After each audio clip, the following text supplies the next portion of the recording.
Right, good evening, ladies and gentlemen. It's 6:30, so welcome along to tonight's meeting of Rushcliffe Borough Council Planning Committee. For ladies and gentlemen who may not be used to what we do here in the audience, I'll introduce myself. I'm Councillor Richard Butler. I'm the chairman of the committee. To my left is Councillor John Stockwood, who is my vice chairman, and to his left is Mr. Norman, who is the borough solicitor. And to my right is Mr. Pegram, one of the planning officers, and to his right is Mr. Marshall, another planning officer. So welcome along to the meeting on this lovely summer's evening. Anyway, there we are. So we'll go into the agenda. First item is any apologies for absence of substitute members, please. Hello, yes, we have apologies from Councillor Clark, and substituting Councillor Clark is Councillor Donoghue. Okay, thank you. Welcome, Councillor Donoghue. And do we have any declarations of interest under the Code of Conduct and or under the Planning Code? Anything to declare? Councillor Jones. I'm going to speak on the first item, so I've sent myself for the first item. Right, as per protocol. So that's fine. We haven't got to that point yet. So when we do get to that point, that'll be the time to do that. So we'll go on to the minutes of the last meeting held on the 12th of April. For those of you here, are you happy they are correct? And I should sign them? Yes, thank you. I'll just sign those then.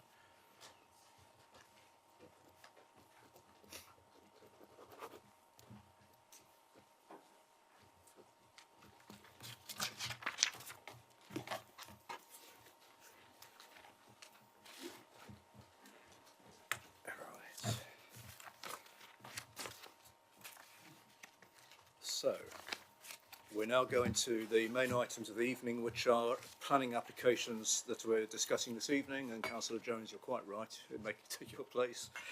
The first item on the agenda is 100 Melton Road, West Bridgford, which is an extension and conversion of B1 office to create 4 self-contained flats. You've got a presentation first. Yeah. Well, Musical chairs going on. I'll make sure you get to your chair at the right point, right, Councillor Jones. So, the first item on the agenda is 100 Melton Road, West Bridgford. This is the extension and conversion of B1 office to create 4 self-contained flats. And Mr. Pegram, I think you're talking us through this. Yes, Chairman, thank you very much. Before I start the presentation, there are no late representations on this item, but I would like to make a suggestion to a change to one of the conditions, and also an additional condition should members be minded to grant planning permission. Condition 5 currently says before the use is commenced, an installation scheme is to be submitted. Chairman, it's my view that that scheme may actually require works to be carried out during the process of the construction, and it would therefore be more appropriate that is specified that is submitted before development commences. The other issue is, Chairman, you will see in the proposals when I present them that there is a change to the extract ventilation system to the ground floor restaurant premises, and I would suggest that there's an additional condition. It has been looked at by our environmental health officers, but just to ensure that we have the control over that system and any potential noise and vibration it might generate, that there's an additional condition that details of that are submitted to us as well before that element is implemented. Right, that's fine. I think we can accept those. Thank you. Well, moving on to the presentation, the application relates to premises on Melton Road. This is at the northern end of Melton Road, adjacent to the petrol filling station, which has recently been redeveloped with a Sainsbury's local at the rear. The building currently is 2-storey and single-storey, as you'll see in the photographs. That's the aerial photograph showing the site edged in red, the petrol filling station to the side. I think that's before it was redeveloped. And this is the green line which runs down effectively behind the properties fronting Melton Road and behind the application site. This is the property in question. So it is a restaurant at this point on ground floor and a retail unit on this side. There's also an office, approved office element in this area here at first floor level. That's moving around, looking at the building from a slightly different angle. And then stepping back across Melton Road, looking across the road at the site there with the petrol filling station here. You may recall that previously there was the kiosk and payment area here to the petrol filling station. That's now been demolished and moved over to the rear of the site. Again, stepping a little bit further back and now picking up the other property on the opposite side of the petrol filling station. And then looking from the opposite direction across the front of the property, petrol filling station and the neighbouring property to the south. Again, that is that neighbouring property, the opposite side of the petrol filling station. This property has been extended, as you can see on the rear, to create additional apartments at the rear of that building as well. And then looking across the forecourt area and the parking area now at the application site, and again you can see it's two-storey at the front of the site. This is the existing extract ventilation system to the restaurant. And there is quite a significant flat-roofed single-storey extension on the rear of the building. Looking down the side of the building, so again this is the two-storey element. And then looking the opposite direction towards Melton Road, you can see the properties at the opposite side of the road there. And then this is round the back of the building, so you can now start to pick up the line of the green line running up behind the buildings. This is now stood at the foot of the green line, effectively, looking back at the application site. The double gable element is the property being extended, and this is the substantial flat-roofed extension that runs across the back of both those units. Again, spinning around a little bit, looking more southerly, and that's the air conditioning units to the rear of the application site. And then standing on the green line, to give you a feel, as you can see, at this time of the year it is quite dense, natural growth. It is in leaf at the moment. That is effectively taken today, and that is the view you get through towards the application site, admitted that it would obviously be a little bit more open when the trees are not in leaf. So this plan confirms the existing details: two-storey at the front, single-storey to the rear, extract ventilation system. So that's the elevation that would face onto the petrol filling station. That's effectively a section through the building running east-westish, and that's the front elevation. The proposal, Chairman, is a conversion of the office at first floor and extensions to provide 4 apartments, 2 two-bedroom apartments and 2 one-bedroom apartments. The second floor apartments would be accommodated within the roof space of the building. The front elevation remains unchanged in terms of height. Yes, there are some additional Velux roof lights put in the front there. That is the existing floor plan showing the restaurant at ground floor.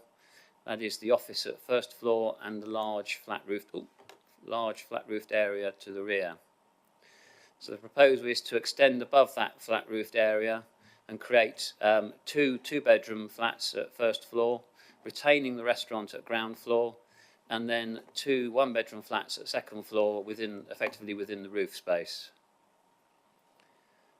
This is a section through the building and also that side elevation facing onto the garage forecourt. And this is a portrayal, if you like, of the view of the building from the green line, which is at a higher level.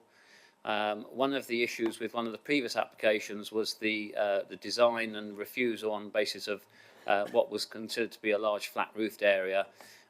They've introduced a parapet behind which the flat roof would be situated, and then from this position you would not actually see the flat roof, and obviously from street level again you wouldn't see the flat roof. It would appear as effectively a mansard style roof.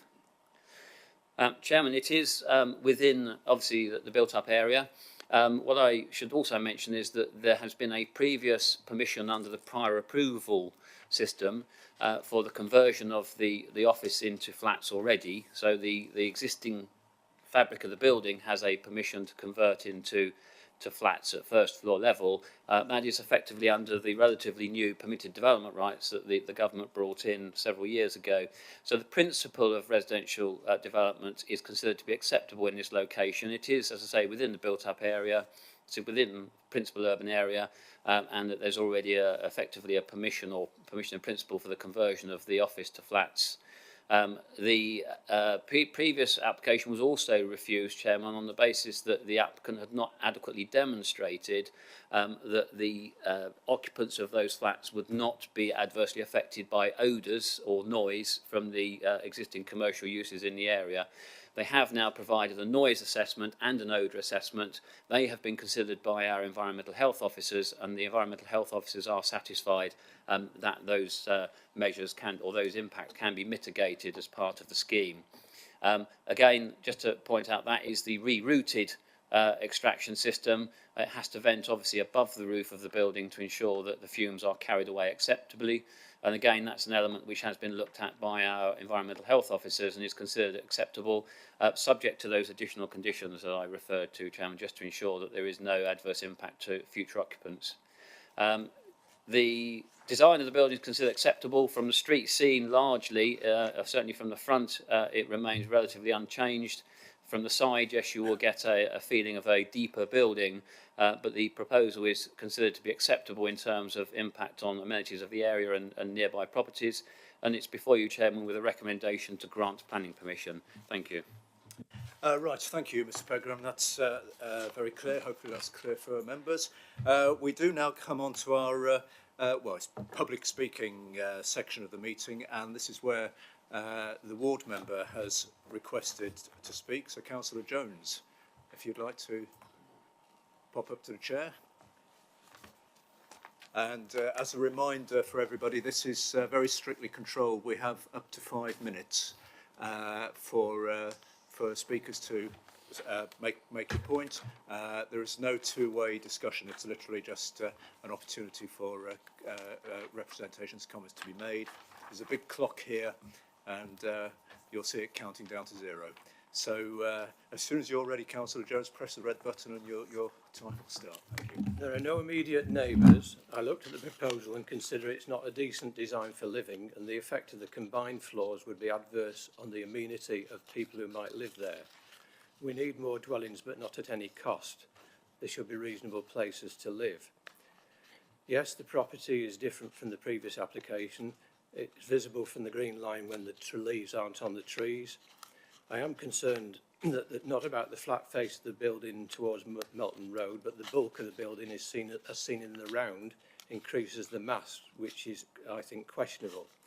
The access to the flats is by stairs immediately after the front door. There is no other means of escape in the event of fire.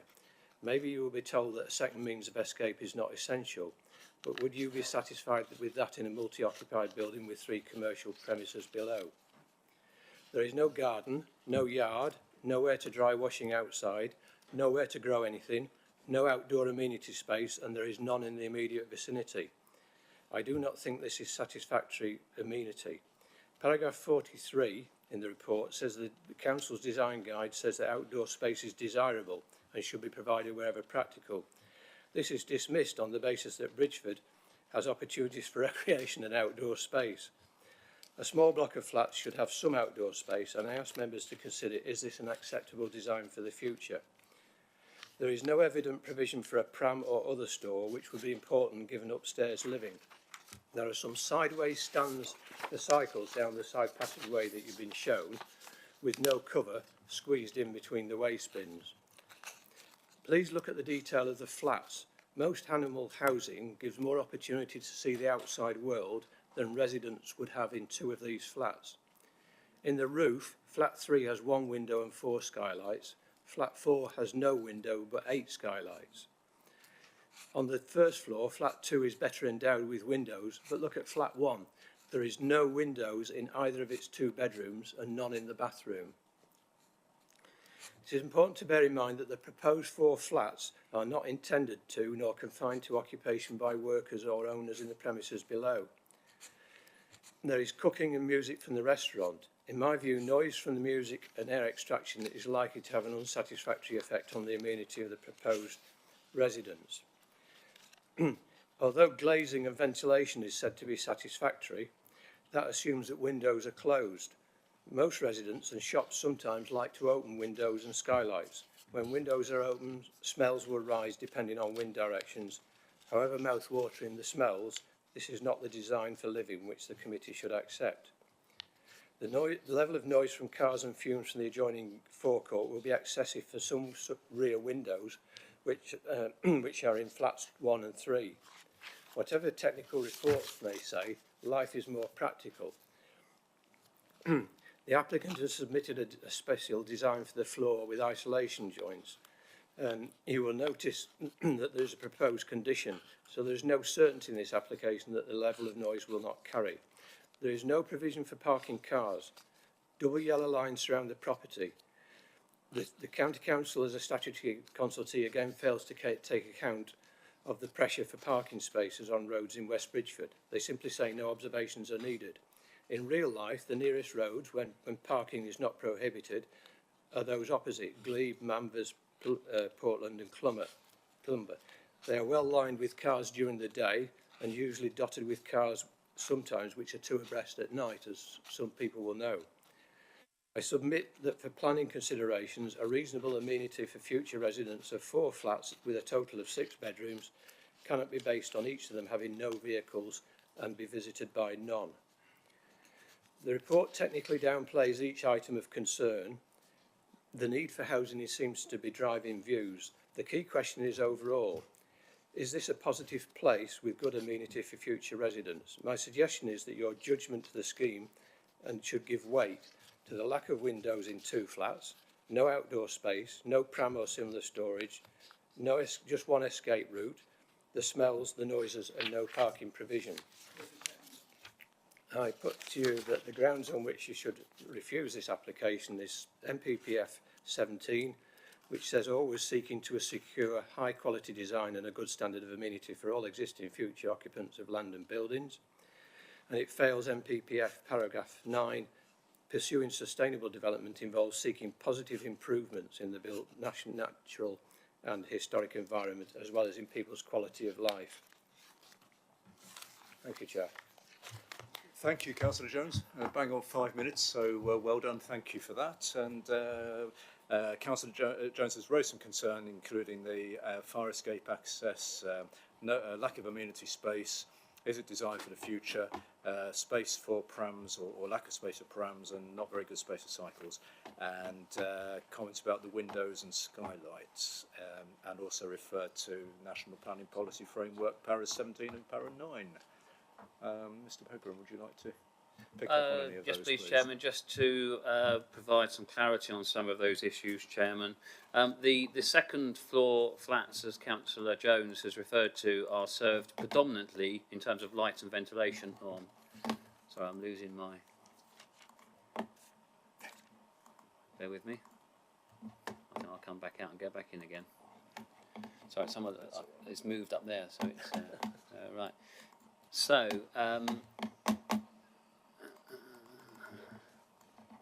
yes, as Councillor Jones correctly says, the second floor flats are served predominantly by Velux roof lights. There is one of the flats which has a window in a gable. These roof lights, though, Chairman, have a sill height above the floor level of approximately 950 millimetres. And would provide some degree of outlook for future occupants within those flats. The windows to bedroom 1 and 2, or bedroom 1 and 2 on flat 1, Chairman, just to clarify, if I can again.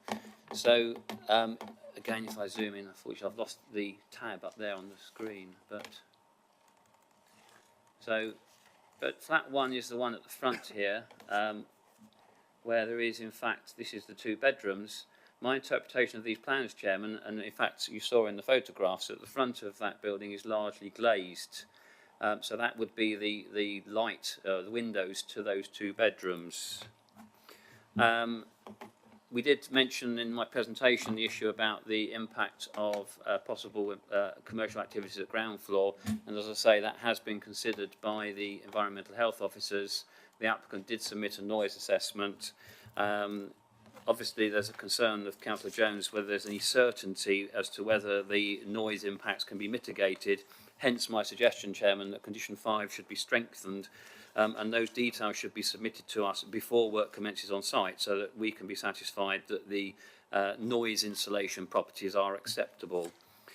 Issues of the escape in the event of a fire will be dealt with clearly under building regulations. If they need to come back clearly to make any amendments, that would be the sort of trigger for that to occur. On the parking issue, Chairman, yes, I know I say this quite often, highways don't object. The other aspect I would ask members to perhaps consider is, as I said in my introduction, we've already granted permission for the offices to be converted into flats.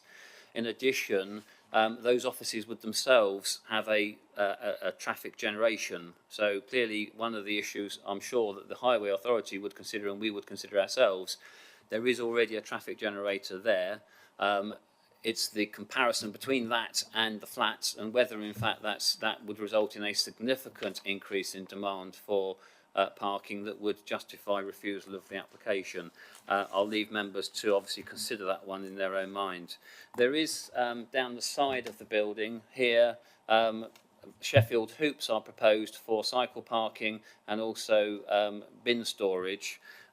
We don't actually normally require any storage for prams. There is no policy requirement for pram storage, obviously.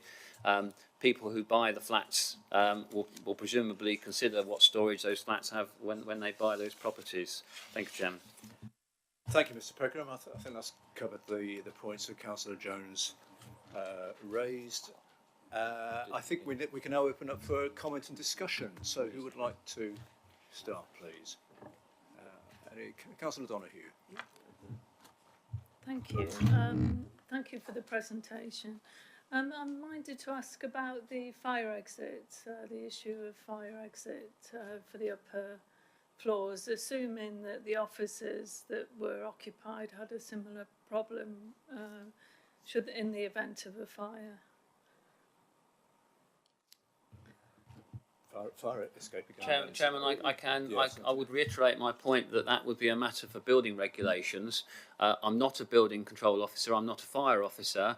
The issue, my understanding of the situation would be that you would need to provide a protected route from those properties, either through the building or some means of escape externally. If they can't provide external means of escape, it's likely that this route down the stairs would have to be what building regulations would deem a protected route.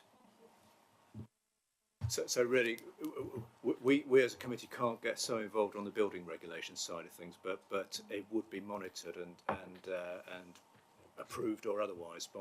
Yeah, it's been approved building for the regulations. offices, so Yeah. I don't see that as an issue. And, Okay, it's a good point though. Councillor Smith. Councillor Smith. I'm intrigued by the upper floors and the flats that are going to be put there if they get permission. If they've only got the Velux windows, how much of the actual floor space is usable? Because it's going to be slanting in, presumably, the ceiling.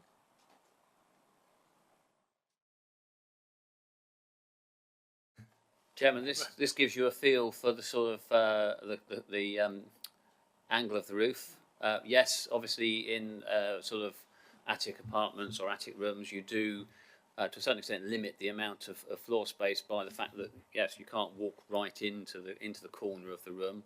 The flats are, some of the rooms are quite generous in size. So again, we don't have, or we haven't as a planning authority adopted space standards, but those sort of give you a feel for the size of the rooms. Oh, sorry, not that one. I should say that one gives you a feel for the size of the rooms, and you can see, in fact, that the cutout there is effectively, you know, the roof slopes up in there.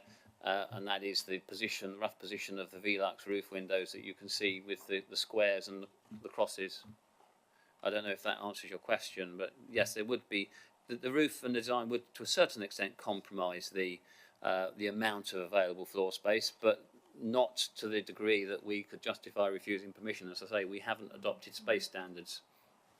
You say that it's under a metre to the glass. To the bottom of the sill is about Yes. 50 millimetres. Right, thank you. Helpful. Councillor Mallender. Thank you, Chair. I'm also concerned about those Velux windows. I can't.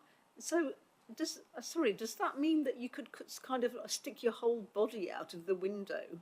You know, because is it a sloping roof that they're on, and yet the window is only a metre off the ground, off the floor? I can't envisage how anyone could live in a space like that. It must be really peculiar.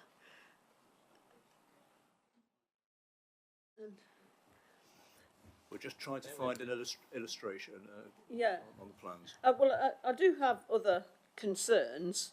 I do realise that obviously it would be wonderful if everyone didn't drive, but it could, and I do realise that the Highways Authority haven't objected, but you know, the fact that there are double yellow lines all round there and there's no car parking, and the roads roundabout are already very heavily used, does seem to be a concern. And I am also concerned about the fact that the stairs to the front door are the only exit, which I think is probably just about acceptable in a work environment, but I'm not sure it is in a living environment where people... what if that stairway exit was where the fire was? What do the people do then?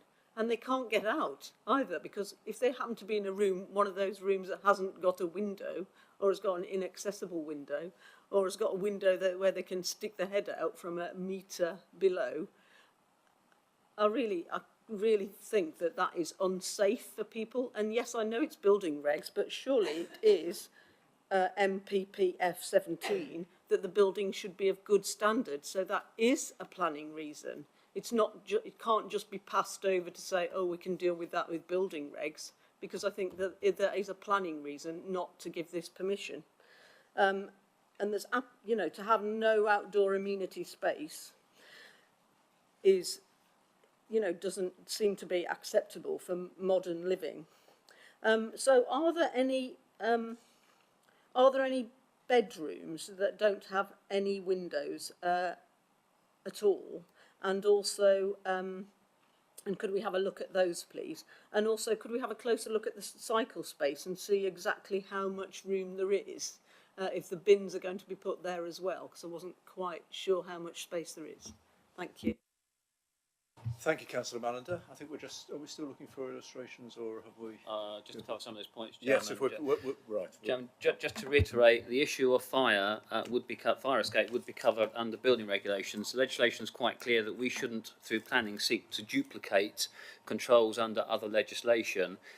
They would need to comply with building regs. If they could not comply with building regs, they would have to come back with amendments or variations to the scheme. We certainly couldn't refuse planning permission on the basis that they couldn't provide a fire escape, because I say that would be a matter properly dealt with under the building regulations. In terms of those windows that were referred to, it is a little bit fuzzy, I'm afraid, but effectively that's the floor level of the second floor flats.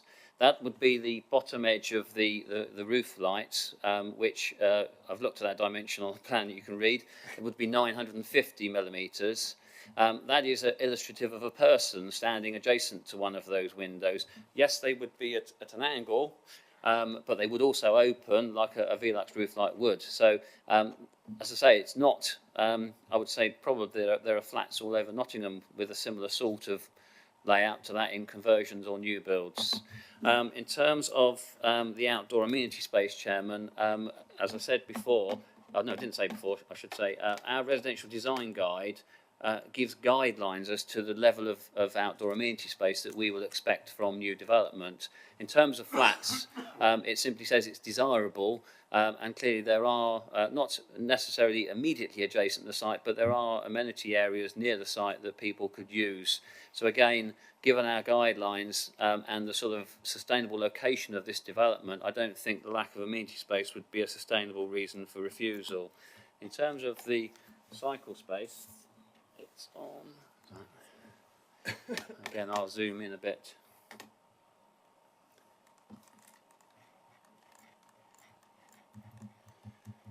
So down the side of the building, there's a line of bins provided behind a gate and a fence. Then there's another gate and fence area provided with Sheffield hoops for 1, 2, 3, probably 4 cycles in that area alongside the building. Thank you, Chairman.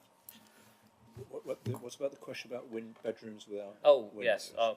As I referred to previously, I'll zoom in again on this one. If we go through the flats, so this is flat 1.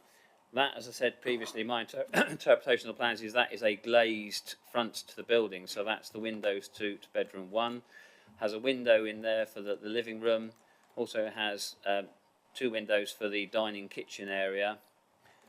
Yes, there's an internal bathroom, which again, under building regs, they would presumably have to provide some form of ventilation. The other flat here, again, has windows down the side. If I zoom out a bit, it might be easier. Windows down the side and the back to that living area. The bedrooms have windows there and there, with an ensuite window there, and the window to that bedroom in the side. No window to the bathroom, but that would be a building regs ventilation matter. If we go up to the second floor, these properties obviously have, that bedroom has 2 Velux windows in that position, a window in the gable, 2 Velux windows there. The flat at the back has 2 Veluxes there, 2 Veluxes there, there, 2 there, and then 2 to that bedroom there. Again, it has an ensuite, but has no window. But that again would be a matter of building regs and ventilation. Thank you, Chairman. Thank you, Mr. Pegram. So if we were to give permission and the developer builds them, does the work, it really is still at his risk then whether building regulations decide whether or not fire escapes or whatever are right or not? Is that? Chairman, he would need to obtain building regulations before he commenced work on the site. So clearly he would need to satisfy building regulations that he can provide or comply with the regulations before he starts work. Thank you. So that being the case, and again, we as a committee can only give permission for the plans as seen, but he will still have to go to building control to ensure whether or not it's acceptable from the building control point of view. So hopefully that's helpful. Councillor Mayles. Thank you very much, Mr. Chairman. A lot of the problems that have been mentioned are not insurmountable. They can be dealt with other agencies. A lot of the properties along this part of Melton Road do have flats above, and from what I can see, limited areas around them either for car parking or gardens. There is a good bus route there, and with that, Chairman, I would like to move the recommendation. Yes, would that be the recommendation with the amended conditions that we spoke about earlier? Okay, thank you. So you're moving the recommendations. Do we have a seconder for that then? Councillor Donoghue. Right, thank you very much. So that's Councillor Mayles and Councillor Donoghue. Is anyone else wanted to speak, or are we happy to go towards a decision? We've given quite a lot of discussion, and I think the main points of concern I picked up were the potential fire worries and storage, and I think we've picked up on those with regards to how building control works. So if there's no further comment on that, I think we'll go to a vote if we're all right with that. So we've had the recommendations amended and moved and seconded. Better have a show of hands, please. All those in favour of that recommendation, please show.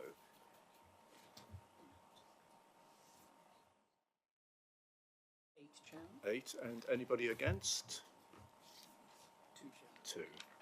Okay, no abstentions. I think any abstentions? No. Okay. Thank you very much. So planning permission is granted as per the recommendations of the report or the amended recommendations. But please remember what we said about the building control regulations as well, which is a separate matter that the applicants will have to deal with at a later stage. Thank you for that. Right, we'll go on to our next application now, which is 50 Priory Road, West Bridgford. Sorry, Councillor Jones, I should have invited you back to your seat, so I beg your pardon. This is 50 Priory Road, West Bridgford, single-storey side and rear extensions. loft extension, extend roof to form a gable roof to the rear and side dormer, privacy screen to boundary with number 52 Priory Road, and a raised patio at the rear and front porch. And this is a resubmission application. Mr. Pegram, please. Thank you, Chairman. Chairman, as you say, this is a resubmission. We have previously granted permission for extensions and alterations to this building. Some of these works are obviously being constructed pursuant to that previous permission. The application relates to a detached property on the southern side of Priory Road. It's an area which is characterised by quite large properties in good-sized plots close to West Bridgeford Centre. That's the aerial photograph, again showing the property outlined in red. Just to take you through some slides showing you the character of the area and the buildings concerned. This is the application site, the application property, as I say, sitting on the southern side of Priory Road. That's moving along, that's number 48 Priory Road. Looking back the other way, that's number 52 Priory Road. And then just a wider shot down the road, again picking up the application property in this position here. Part of the proposal, and I'll go through the various elements, there's probably 6 main elements, Chairman, that relate, is to put a porch over this doorway here. Some of these photographs you'll see were taken before work commenced on site, and then we have some others where work has now taken place on some of the elements of the work. This is looking down the side of the property at the garage, which is situated to the rear. There is a gap between the main house and the garage, so it's not actually joined at this moment, or in this photograph, not joined. That's the rear of the building before any work took place, and you can see that gap between the garage and the house. That's looking across at the garage, house just creeping into the picture here, and number 48 Priory Road in the background there. And then again, looking more across their garden at the rear of number 48. Then turn around the other way, looking at number 52. This is the neighbouring property to the east. They have a garage running along the boundary, as you can see here, with a shallow pitched roof. And then looking down the garden to the rear to properties on Davies Road. This shows you effectively the relationship. This is stood in the driveway just in front of the garage, looking across the back of number 48. And then looking down the driveway back to Priory Road. And then looking down between number 52 and number 50, the application site. So now we move to some of the photographs where work has commenced. As I say, this is some of these elements are obviously being constructed pursuant to the previous planning permission that was granted. So you can see the single-storey extension on the rear here. You can just pick up in here that the link between the house and the garage has now been constructed, and the patio has been extended from the original hard surface to the rear of the house. That's looking across at the garage. Looking back the other way towards number 52, and then general view of the back of the property, and then looking at that again, that similar shot you saw before, looking across at the back of the neighbouring property, number 48. These ones are now taken from the patio of number 52, looking in a westerly direction towards the extension. This is the garage to number 52. Both buildings are effectively built close or hard on the boundary, and you can see the extension which runs out, the main wall of the extension, as you'll see from another photograph in a minute, runs out level with the rear of this garage, and then there's the addition of a bay window here. That's looking across from number 52 at that bay window and the rear of their garage. And again, you can see a very narrow gap between the two buildings, so they're very close or on the boundary with one another. Looking back at number 52 at the rear with the garage and the extension adjacent. And again, another shot at a slightly different angle across that garden, looking at the application property.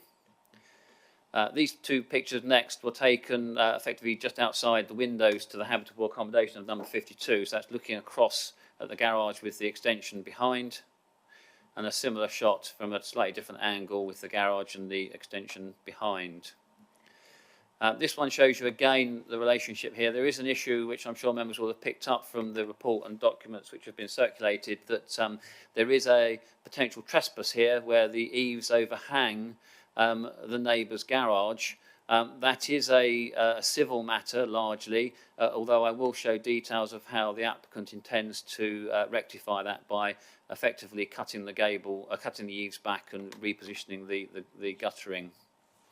So, Chairman, the elements of this proposal are a single-storey extension which wraps around the corner of the building here. That's described in paragraph 5 of your report. It projects out approximately 4 metres from the rear of the original house, with an additional 750mm of bay window.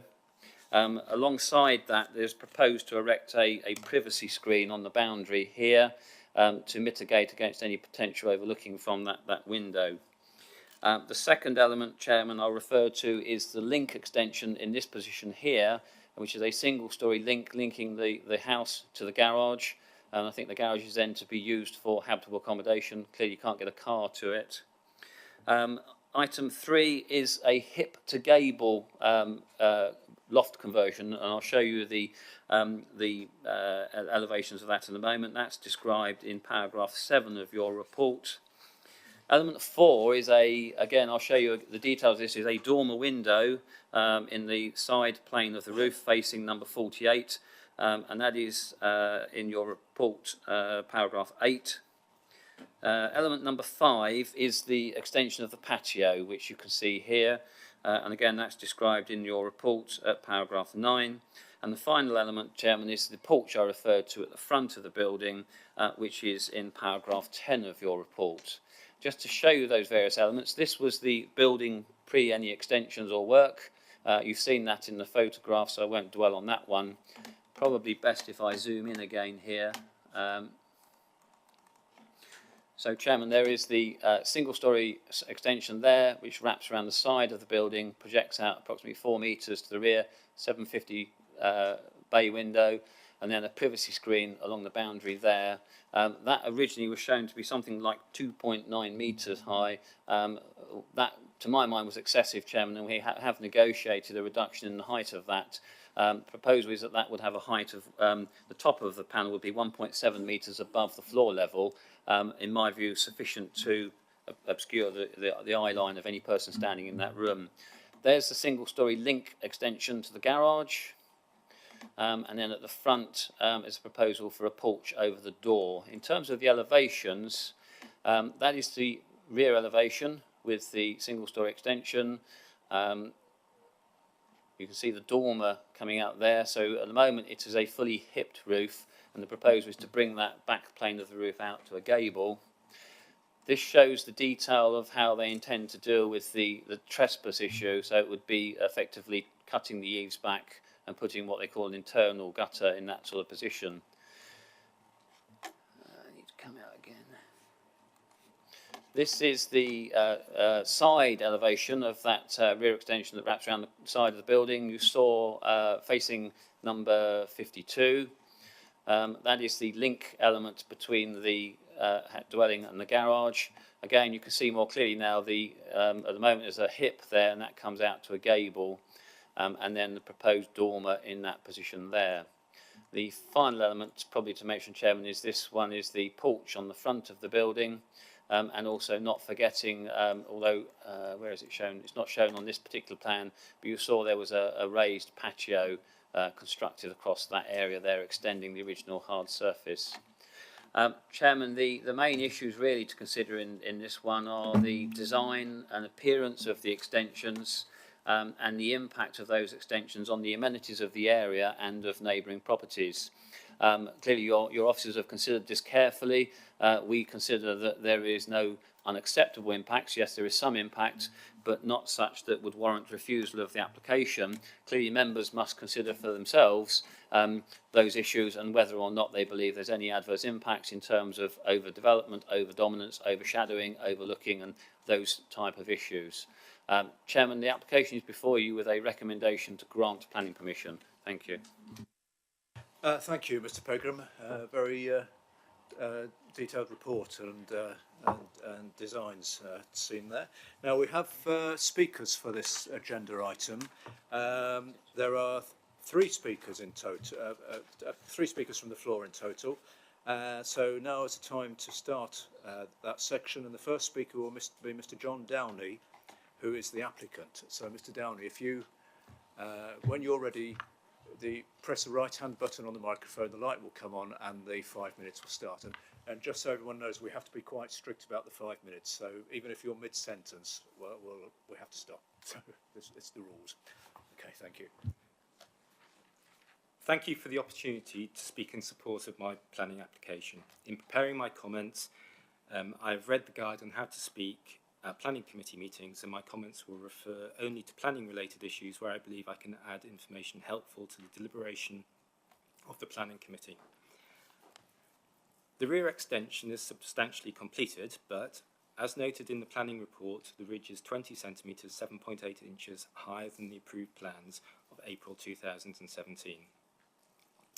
I was not aware of this at the time of the amended planning application in January 2018. The intention for this submission was solely for the assessment of the dormer window to serve the loft on the west side of the property, facing the direction of number 48. Subsequently, this application has also given consideration to a new gutter detail as the existing gutter overhangs the boundary line, as noted in paragraph 12 of the report. Let's deal with the gutter first. Historically, our properties have abutted one another, as many do on Priory Road. Dr. Pierce's flat roof garage is built up to our original side-storey lean-to and garden wall. Our new single-storey extension follows this same established boundary line. As noted in paragraph 26 of the report, our single-storey rear extension projects out about level with the rear elevation of Dr. Pierce's garage and is largely screened by the garage. The guttering we have installed along the boundary was intended to stop rainwater and leaves falling between the small gap between our properties. Dr. Pierce has subsequently objected to this becoming a permanent solution to the management of rainwater, and we have immediately sought to amend it, pending only the outcome of this application. Although this is not a planning matter, for the avoidance of doubt and to the satisfaction of the planning authority, the planning drawings contain a detailed solution to the guttering that will not overhang the boundary, as noted in paragraphs 30 and 43. Any runoff from the guttering will be directed to a soakaway in my back garden. We are ready to carry out the proposed solution to the guttering and the other conditions in the planner's report at the earliest mutually convenient opportunity. Overlooking of garden. In paragraph 27 of the report, reference is made to Councillor McInnes's objection that kitchen windows can provide opportunities for overlooking. In addition to the comments made by the planners, it is pertinent to state that the extension is an open living area with the kitchen area placed at the north end of the extension as far away from the neighbours' gardens as possible. When standing or sitting in the kitchen area, I can see only my garden. I can see nothing of the neighbouring gardens. The area closer to the bay window is used exclusively as a sitting lounge area for reading and watching television. This is visible on the plan submitted. To deal with the issue of the privacy screen, the garden is surrounded by a red brick wall. There is screen planting between my property and number 52, which is 210 centimetres high at its lowest point, measured from my garden level. This is mentioned in the site description in paragraph 1, but the height is not given. Rather than being considered overbearing by either myself or my neighbour, the screen planting is mutually acceptable as it maintains the privacy of both gardens from each side. It has been in place, indeed, since before I moved into my house in July 2010. Councillor McInnes, in his consultee comments, quotes Rushcliffe Residential Design Guide that, quote, walls and fences over 1.8 metres can be overly dominating, end quote. In this case, we already have screen planting of well over 1.8 metres, which is considered desirable to protect privacy. The proposed privacy screen is 170 centimetres above the finished floor level of my extension, and it would be approximately 230 centimetres above garden level as noted in the planner's report. In conclusion, Over the past 5 months, our house and garden has been open to enforcement and planning officers, as well as their respective managers in planning and development control.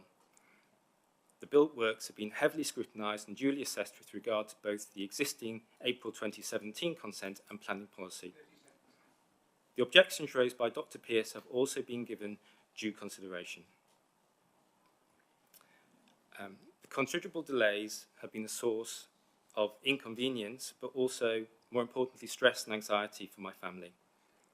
I am very keen not only to turn my house back into a home and not a building site, but also to rebuild neighbourly relations with Dr. Pearce and his family. We therefore respectfully request that the Planning Committee endorses the planning professional's assessment and vote to grant planning consent. Okay, thank you, Mr. Downey, for that. Just on your 5 minutes, so thank you. And we'll get ready for our next speaker. Oh yes, of course. Now, our next speaker will be Dr. Nick Pearce, who is a neighbour and is speaking as an objector. As part of Dr. Pearce's 5 minutes allocation, there will be some photographs and slides that have been provided. So we've just got to do a bit of computer swapping here to get them all up on the screen. So, but hopefully it will all work. Martin, come back. Oh, sorry, no, go back. Oh, I see. That's why it's how do we go back?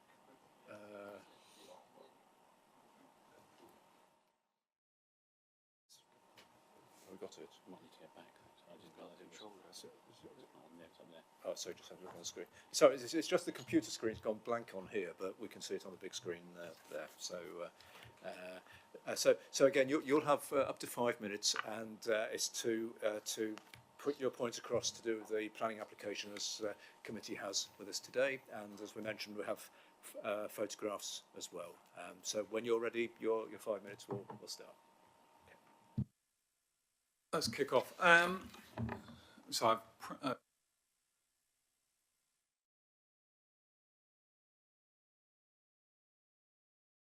now started. Can I go back and start again? Can we restart? Okay. Yeah, fine. All red lights are on. Let's go.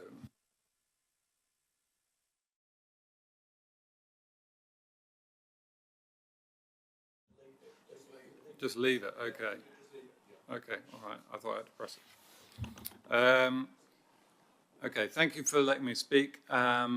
This is my home. To the left of this picture is 50 Priory Road, to the right 54. Currently 54 are building a 2-storey extension which will require them to put scaffolding on our land. We've been through party wall notice. We're in conversation with them. There's no problems. To the other side, we've just seen Mr. Pegram's report. Mr. Pegram is conflicted because of errors from his department. I'm afraid where you read 4 metres, when he states 4, it should be 4.8, and when he says 1.7, it should be 2.3.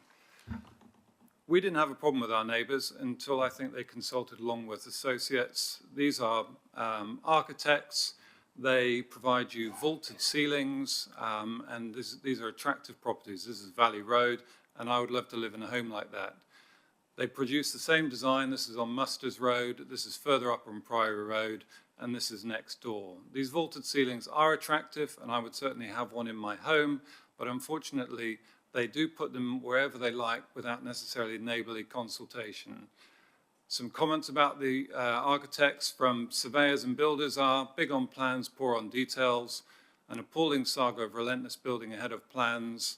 And the planning officer, when I first spoke to, admitted that they've had problems with these architects when I phoned the council to comment on the plans. This is 165 Musters Road. They've had a 2-year building project with these architects, multiple inaccuracies. They describe a 2-storey when it was 3. They've had to fill in a window built without approval. They've had to multiple altering of heights on their plans. The neighbours themselves describe 2 years of hell with underhand tactics of architects and builders. They gave up fighting due to health problems, and in fact, the neighbour is now in hospital, which they attribute directly as a result of the stress of the building project. The council involved in this project described an appalling saga of application buildings that's deviated from the plans in many ways. And there's multiple quotes that I could go through and I've submitted to you. So unfortunately, the same process arrived next door to us. Priory Road, building goes ahead with no consideration or consultation made by the architect or neighbour for its impact on ourselves. Your plans state it shouldn't be overbearing, should not be overshadowing, there should be no loss of privacy, and that the occupants of the new dwellings have satisfactory. This was proposed. So their initial drawings were entirely inaccurate and deceitful, I would say. This is a 2 metre extension, just over 4 metres high. This is what we originally agreed to. This is the side elevation from the east. This is the side elevation from the west. So these drawings are what we agreed to have next door to us. And the neighbour, in fact, told my wife in the street, you'll notice no difference, it's exactly the same. This is the ground floor plan as well. And again, no further extension. It's just over 2 metres out, a bit wider. However, it has changed. This is what we agreed, and this is a gradual build that's occurred next to us, which wasn't what we agreed at the first principle. They have approved or gone for a retrospective approval on something that unfortunately wasn't what we expected. When they did have a dormer window submission in January 2018, this was a sneaked in, I would say, drawing here that shows still inaccuracies, but no one mentioned that this was actually now the new approval that they were seeking. And if we look through the succession of submissions that are all vaguely inaccurate with different appearances, and in fact, finally, a few weeks ago, they put in that something mentioned the block paving for the block patio for the very first time. This is the bay window as it appears right next to our garden. It was built closer than even the plan suggested, and the raised patio and the garden itself have adapted a privacy screen, which I don't think is an attractive remedy, which is actually 2.3 metres high. There are privacy screen precedents, so the same heights have been refused at 43 Edward Road with a privacy screen and a patio that wasn't approved, and in fact the height of the building was reduced slightly in view of an applicant agreeing with a neighbour. Same thing down the road. So this is what we see. It's nearly 5 metres high. You know, it's built at the same height as a second floor window. We've lost our evening sunlight. It's trespassing on our property because it's built too big. And in other words, it's been poorly built, poor building quality, and we think it's an overly large, overly claustrophobic, loss of our evening sun, large bay window, and we've lost our privacy. And we think that there should be protection from architects and builders who show no consideration and go for aggressive building.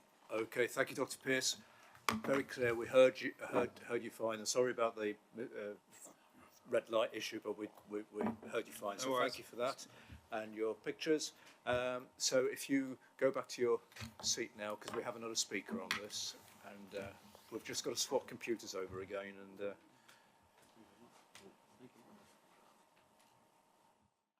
so it all seems to be working.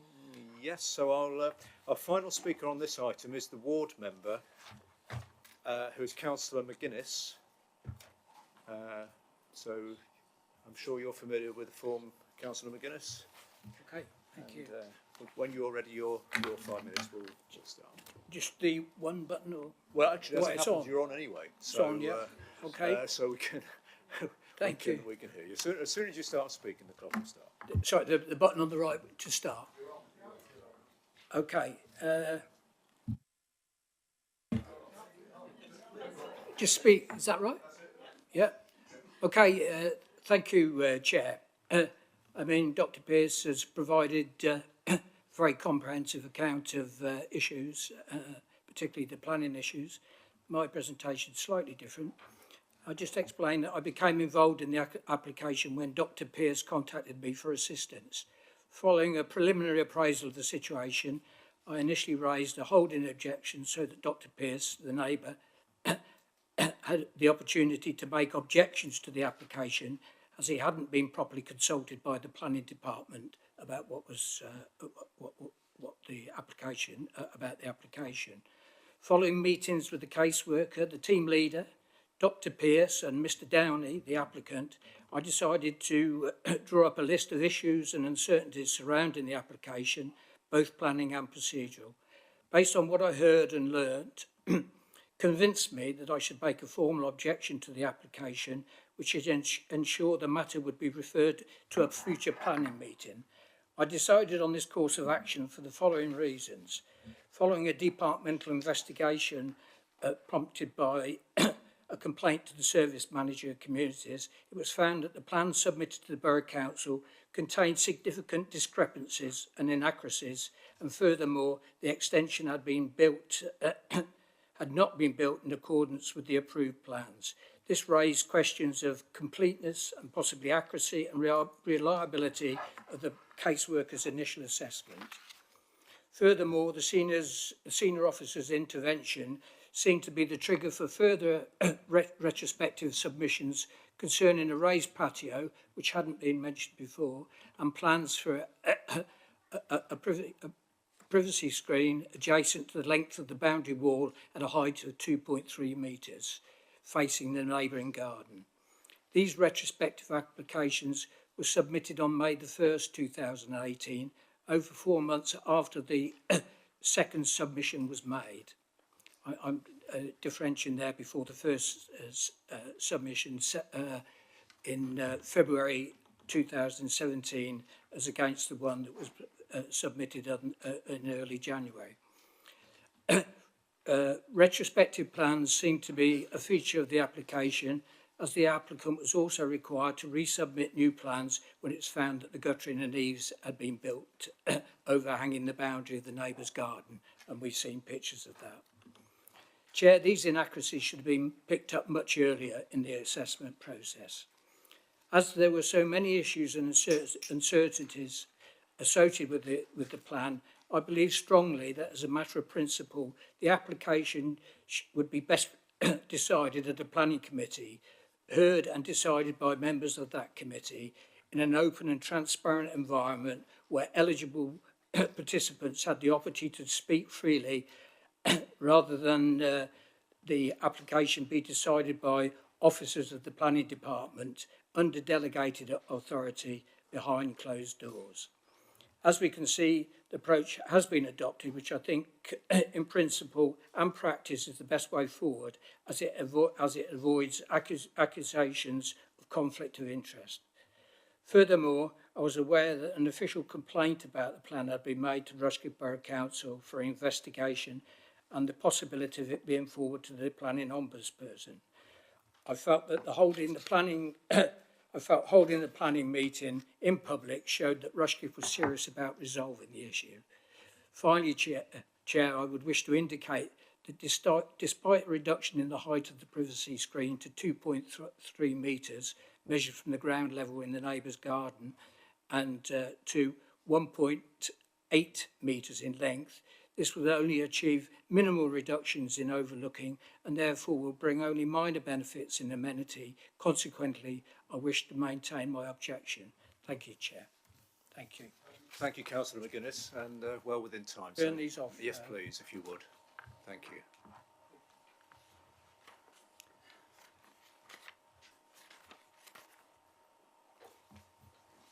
So we have no more public speakers on this item. So before we go to debate and discussion, Mr. Peregrine, would you like to pick up on the points that have been raised by Mr.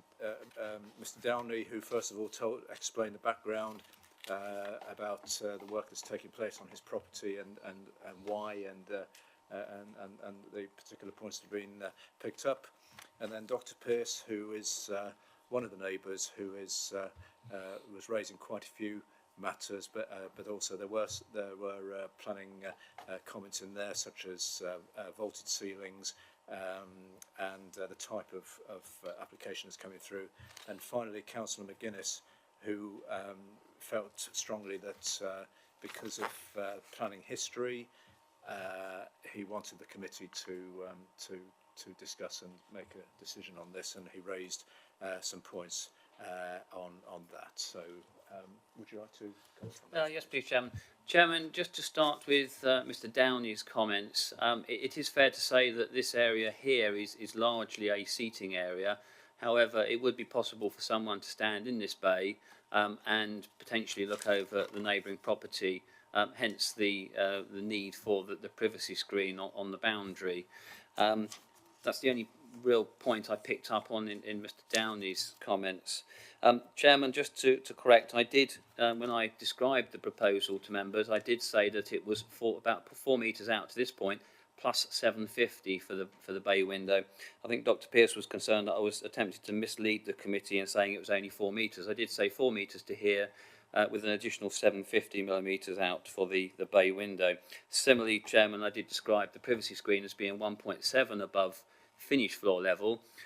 It is sometimes easier to work from finished floor level because when you get a development and the ground is disturbed around the development, it's difficult to identify what the original ground level might have been. Accepted, yes, there is the difference in level, and the top of the privacy screen would potentially be approximately 2.3 above of garden level. There was comments mentioned, Chairman, about effectively the behaviour of the applicant's representatives. As we've said before in training sessions, etc., behaviour and motive of an applicant is not or their representatives is not a material planning consideration, and that those comments shouldn't carry any weight in the determination of the application. Chairman, there was a concern that there was no consultation between the neighbours from the applicant to the neighbour before the application was submitted. We do, through our dealings with applicants, and I think in the statement of community involvement, encourage discussions between neighbours. We can't, on this type of scheme, it's not an obligatory requirement. Clearly we do encourage it, and it's maybe unfortunate that dialogue didn't perhaps take place. Chairman, there was mention of inaccuracies in the plans. There have been, in fact, the original application, just to provide a little bit of background as to how this occurred, the application was originally submitted for this element being approximately 2 metres out from the rear of the house. Partway through the consideration of that application, the case officer was contacted and with a proposal to extend it to 4 metres plus the bay window. Unfortunately, Chairman, on that first application, the floor plans had been amended and the application was considered on the basis of a 4 metre projection, but unfortunately the elevation had not been amended, and that was an oversight on the consideration of that application. Reference has been made to other applications, Chairman. Clearly the advice we give you is each application is determined on its own merits. The issue of the vaulted ceiling, clearly internal works, we are not particularly concerned with what goes on in the property. It's the outward appearance of the extension, and clearly the view to a certain extent is that this extension has a pitched roof of an angle which is similar or the same as the original house and is therefore sympathetic to that property.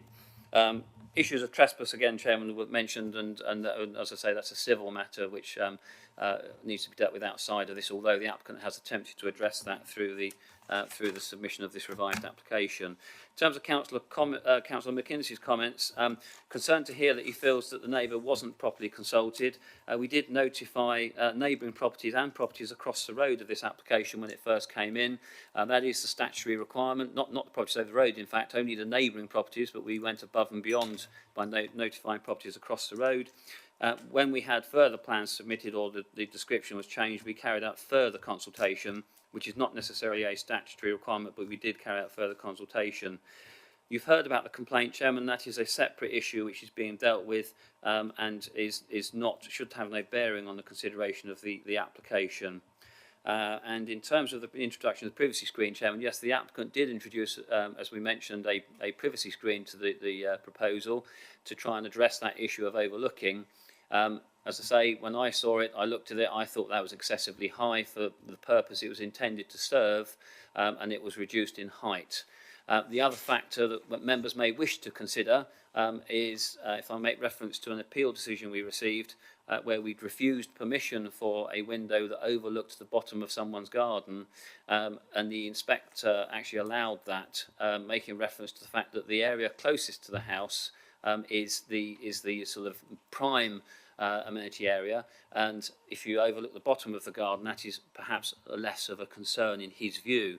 As I would reiterate and cover that by saying each application on its merits, but a factor that members may wish to consider in determining whether or not there is unacceptable overlooking and loss of privacy from this proposal. Thank you, Chairman. Thank you, Mr. Pegram. Well, just before we go into debate and discussion, which we'll be coming to in a moment, we have heard a lot this evening. It is plainly a complex situation, and we've heard positions from those the applicant and the neighbours, the objector. I must remind colleagues that we can only discuss and debate on the planning information and application that we have before us. It's like a lot of planning applications. There will always be, like any application, there will be people for and people against, and all for perfectly understandable reasons. But we as a committee, that's what we're here for, is to look at the planning application as we have it presented to us today. So who would like to start off with this, please, to discuss and debate? Councillor Edwards, please. Thank you, Chair. This is going to be a difficult discussion for us all, and the outcome, as you've said, some people will be happy and some won't. Can we just start with a few details? The easiest thing first, the porch at the front looks to me to be a perfectly acceptable proposal. The large gable, can I just check, that is in fact facing number 48, not Dr. Pearce's, is that correct?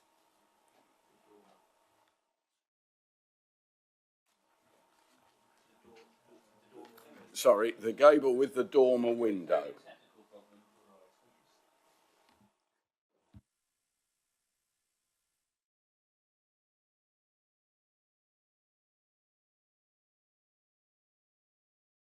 Thank you, Councillor Edwards. Are we talking about the dormer or the hip to gable? The dormer. Thank you. I'm talking about the dormer. Thank you. And the big gable faces 48, doesn't it? The dormer window would be in the side elevation of the building, facing west towards number 48. The hip to gable, so effectively that gable which you see in that elevation, faces down the garden towards the properties on Davies Road. Are there any windows in overlooking, in the new build, overlooking number 48? Yes, Chairman, the dormer window would look towards, I'm looking at the wrong screen, the dormer window would look to number 48. I understand that would serve a stairwell effectively. Yeah. Thank you. The issue about the patio, Chair, to me seems to be a fairly secondary issue. The gardens have patios, levels are slightly different. That to me doesn't look to be a clinching argument in this one. Could we just get the privacy, the current boundary between the applicant and number 52, in one of the photos we saw early on, that looked as though that was quite a high boundary wall and it was covered in greenery, am I right? Chairman, if I perhaps go to one of the later slides, I'm trying to think which one it was now. This one, no, not that one. No, I'm sure there was one. No, there is you can just pick out, there's a boundary wall which isn't particularly high between the two properties, but it has got supplemented with some natural growth, and the proposal was obviously for a privacy screen in this area here behind the tree. And the materials of that privacy screen, I mean, what's it going to look like? Is this a wood? Is this a natural construction? Or is this a bit of stark metal or what?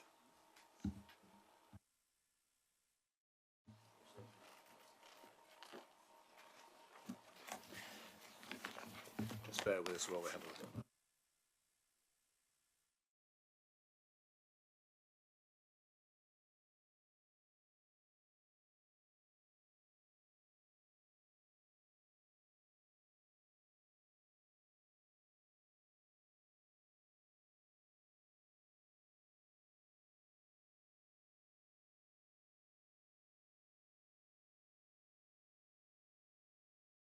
Chairman, I think the safest and most secure way to deal with this, because I'm not sure it is specified in the actual, on the plans as such.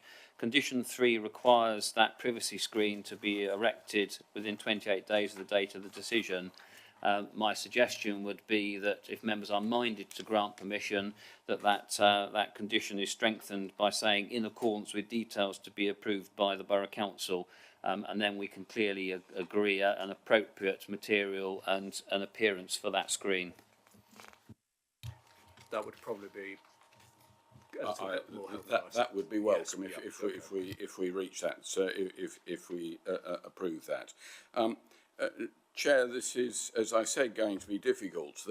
The pictures we've seen of what has been built so far on the rear of the house make it look an attractive extension, the sort of thing that many of us would welcome.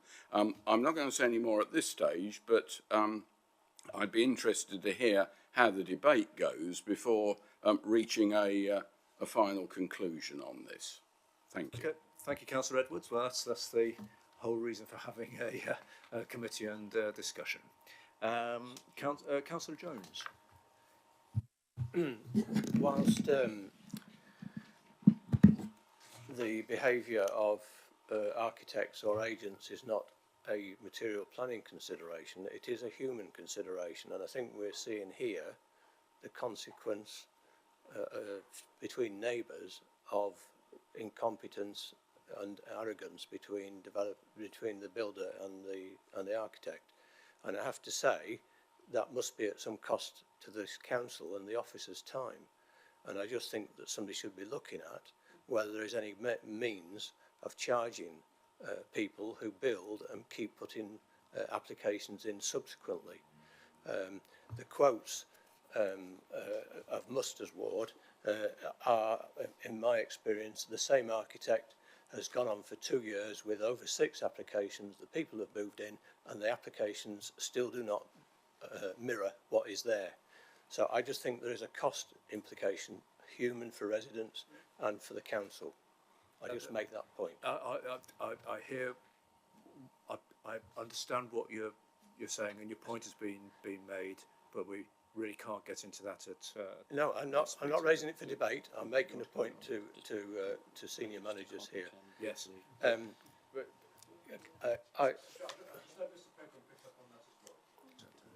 Chairman, I share Councillor Jones's frustration when people build things without planning permission, or they don't accord with approved plans, or don't follow conditions. So as professional planning officers, it does frustrate us as well, rest assured. There is no mechanism within the current legislation to charge applicants who carry out retrospective permission any more than any other applicant. In fact, the guidance in the MPPG is quite clear that even where work has been undertaken in advance of an application being submitted, the application must be considered like any normal application. So effectively, you should consider this application as if no work had taken place on the site. And obviously, you know, if an applicant, I don't believe in this instance necessarily the applicant, in my view, has gone out to deliberately deceive us, but clearly if there is a scenario where an applicant has disregarded the planning process and built things without planning permission, he has taken a risk to do that, and clearly if that development was unacceptable, it would be considered as if the development hadn't taken place, and if permission were refused, it may be then that enforcement action is ensued to remove the offending development. So just to reiterate, Chairman, your officers are as frustrated as you are when we get this situation where applicants do not follow approved plans. In that case, the law is an ass, and I hope officers make that recommendation to the government to change that. We've heard it's not the applicants; it's actually the architect, and I well know that as a fact. Can I turn to paragraph 25? All noted and understood, but we have to work within the rules and the laws and all the rest of it, frustrating as it will be and is. which we've heard. Anyway, back to the application. Paragraph 25, the third sentence says the footprint of the single-storey extensions and porch total less than the footprint of the original house. Can you explain why that comment is made? That's my first question. My second question is, I wasn't quite sure what the answer was when Councillor Edwards raised the implication for number 48. The dormer window and overlooks what windows in 48 is the second question. And the third question is, although that picture we've got in front of us shows two things that look fairly level, it looks as if the height of what has been built is massively higher than what it adjoins. Is that so? And how high against the house wall is that new extension?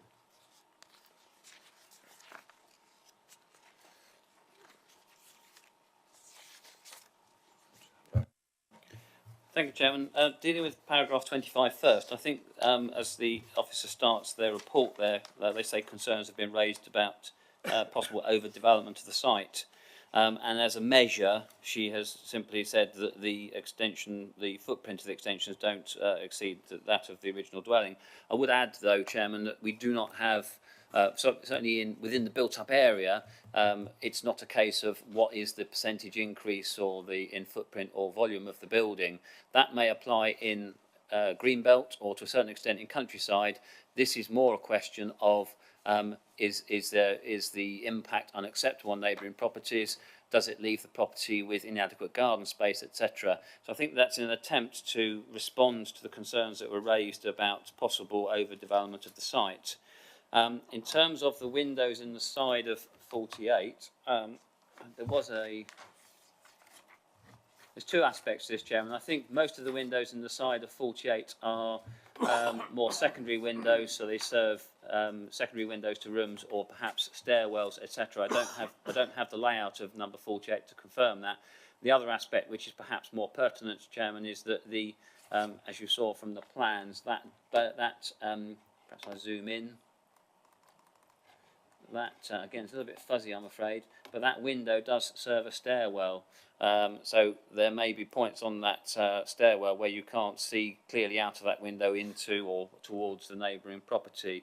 In terms of the height in relation to the original building, Chairman, some of the dimensions we've quoted are in relation to finished floor level for the reason I quoted earlier. It has been checked on site by the enforcement officer. The heights are referred to for the extension are referred to in paragraph 5. So in terms of from finished floor level, the height to ridge would be 4.368 metres. If I go back to one of these pictures which shows the extension, I would estimate there's probably another 100 or so millimetres to the patio area. And then the patio area is a maximum of 400 millimetres above the garden area. I would say that overall height from the adjacent garden area here is probably something in the region of 4.8 to 4.85 metres. Does that assist in your question to Councillor Jones? Could you just clarify what the adjoining on 52? What's that roof? That is a garage roof, so I'm trying to find the best picture to illustrate that. So they have a garage immediately adjacent to the boundary, which has either you could describe it as a shallow monopitch or flat roof, and the highest part is just below the eaves of the extension there. Thank you. So that drains the opposite way, basically. That runs towards number 52, yeah. Thank you. Okay, is that helpful? Right, any other queries of Councillor Bushman, please?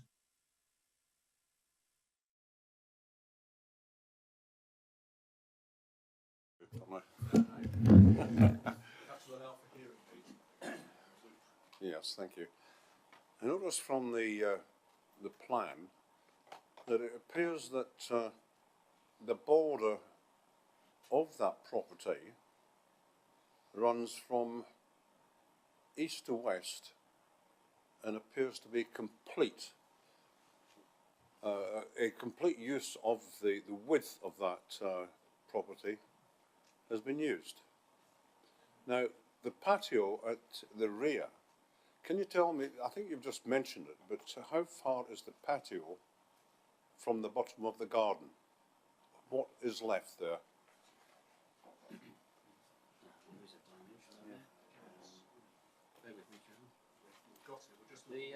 Just to confirm, the line of the patio is effectively that line there that runs across sort of a squiggle. Bear with me. There's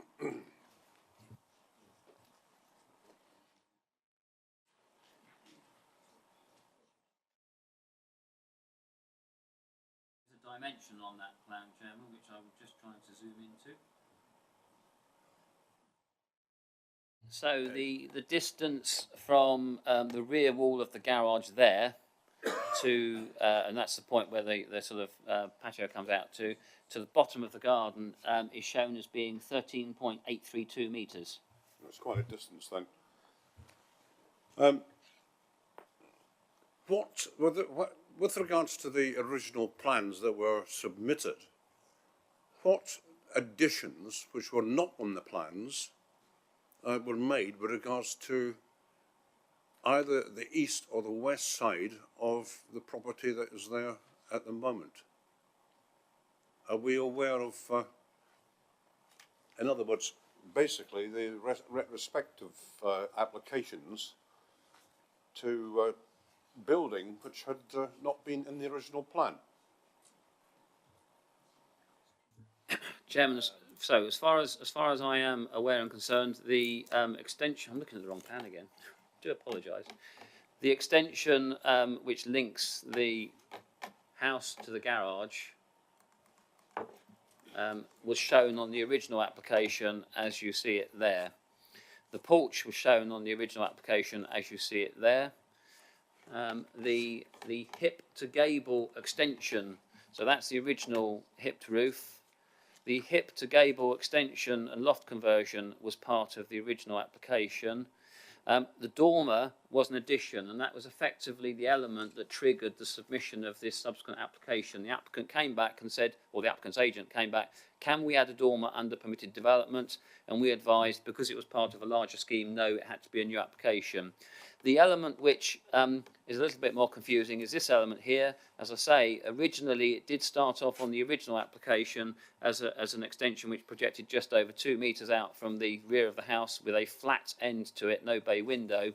Partway through the consideration of that application, the applicant's agent came back and said, could we increase that to 4 metres? And they added the bay window. The plans were amended in respect to the floor plan, but not the elevation. I think you saw in Dr. Pearce's presentation the original elevations. So, for all intents and purposes, the footprint of that extension was clearly shown on the original application and was obviously part of the consideration, but it was not accurately reflected in the elevation. There is also a 0.2 metre increase in the height of the extension of that element. Thank you, Chairman. Thank you. Okay, Councillor Bushman, thank you. Right. We don't. Anyone? Councillor Greenwood. Sorry. Just before. Chairman, yes. just to clarify, one point I forgot to say: the raised patio was not on the original application either, so that is an addition to what was part of the original application. Thank you, Mr. Pegram. Councillor Greenwood, please. Thank you. Just a brief question, really. The dormer windows, you say that's for a stairwell. If this was approved, could it be another condition that it's obscure glazed, fixed window, just to help with the privacy?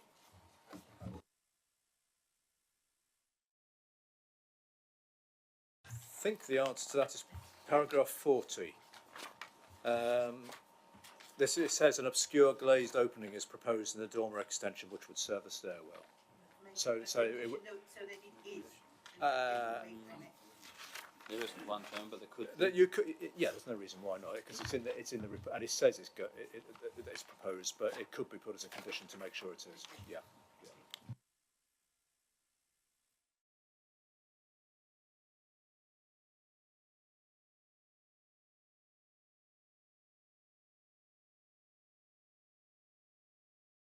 Councillor Edwards again.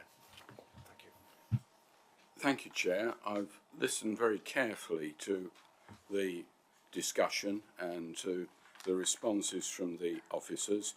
I'm extremely glad that Councillor McInnes's actions have ensured that this very difficult issue has come before the committee so that we can take a balanced view. In the debate, from my conclusion is that I've not heard a sufficiently serious material objection to the application as to render it easily to be refused. There are a number of elements about it which are a little unsatisfactory. I'm pleased if we were to agree this, the amendment to the privacy screen, which is clearly an issue of contention, would be looked at. So balancing all the factors up together, Chair, with some reluctance, to move things forward and to help the discussion, I would move that the recommendation be approved. Thank you. Thank you, Councillor Edwards, and that is with the other conditions as we discussed a little while ago. Yes. So we're clear on that. Do we have a seconder for that? Councillor Mrs. Smith, thank you. Right, so we are at the point now where I think you will agree we've had quite a discussion about this, and there's no doubt about it. It is, whichever way it goes, an important decision. But Councillor Thurman, you wanted to say something. Thank you, Chair. I just think, just before you finish, I think the main issue which came forward for me was the gutter issue, which needs to be resolved, and also the fact of the bay window and or the screening in that corner. Those seem the two main issues for me that might be problematic. That would help matters along if we could sort something out. So are you quite happy that we have discussed those and we've got I am happy the about it, yes, but I think we should be made sure, because we've got obviously problems with neighbours here, which is not pleasant. Indeed, it's not. It is difficult. I absolutely understand that. Right, so we have the recommendation as moved and seconded. I suspect there are. I'm sorry. Oh yes, and the obscured glazing on the stairwell window. And the change to condition 3. And also condition 3 amendment, where details to be provided to the council of the privacy screen. I think that's right, isn't it? Have I covered everything there? Chairman, yeah.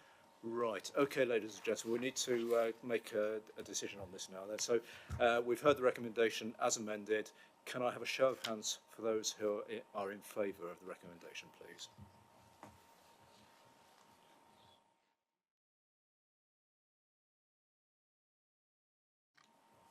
Chairman, thank you. And is anyone against? 2, Chairman. And no, I take no abstentions on this. Right, therefore permission is granted as per the report and the application we have before us today, and also with the amended conditions as discussed. And we move on, and as I said, this was a very important decision taken in committee, and it's not been taken lightly by everyone. I thank you for your comments, and I also thank, ladies and gentlemen of the speakers, for and against for your comments. They are very much taken on board, as is the history of this case as well. I would say, without being flippant or being sarcastic in any way, that at the end of the day, you've got to live with each other, and life can be too short. So please, we don't want any more to hear any unfortunate issues. It has been difficult for everyone involved, but the decision has been taken. So thank you very much.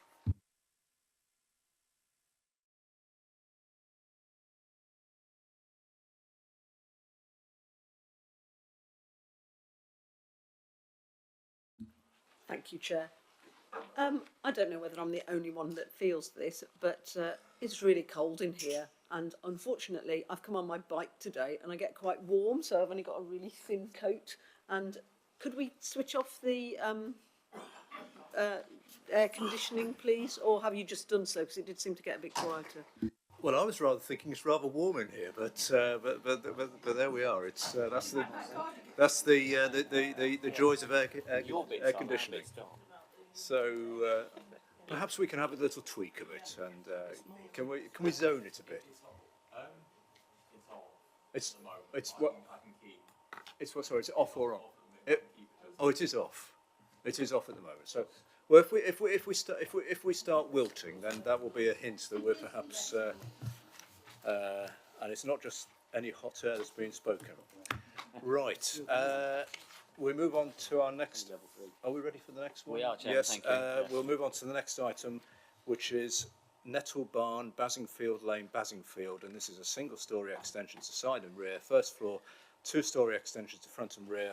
New porch and pergola and construction of a carport, and it is a revised scheme. A sense of deja vu, I suspect, on this. So, Mr. Pegram, please. Thank you, Chairman. Yes, you have considered this or a very similar application before.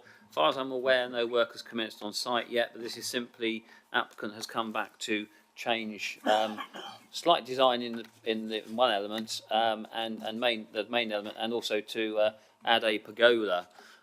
This is the property on Basingfield Lane. It sits back from the road with other properties in front of it. There's the canal to the south, and there's a footpath over to the east of the site. That's the aerial photograph. Again, Chairman, this is an application which involves multiple elements to the scheme, and we'll go through those in a moment. That is the entrance into the site. That is the property which sits to the left of that entrance as you look at the entrance. Stepping back, that's the property to the left with the access into the site here. That's looking across the garden of that property, and you can see Nettle Barn in the background, poking above the buildings in the foreground here. And that's the other property to the right of the access to the site. Just again, stepping back, looking down the access, and you can see the property here. It is I think originally a barn conversion with extensions. Looking at the property here,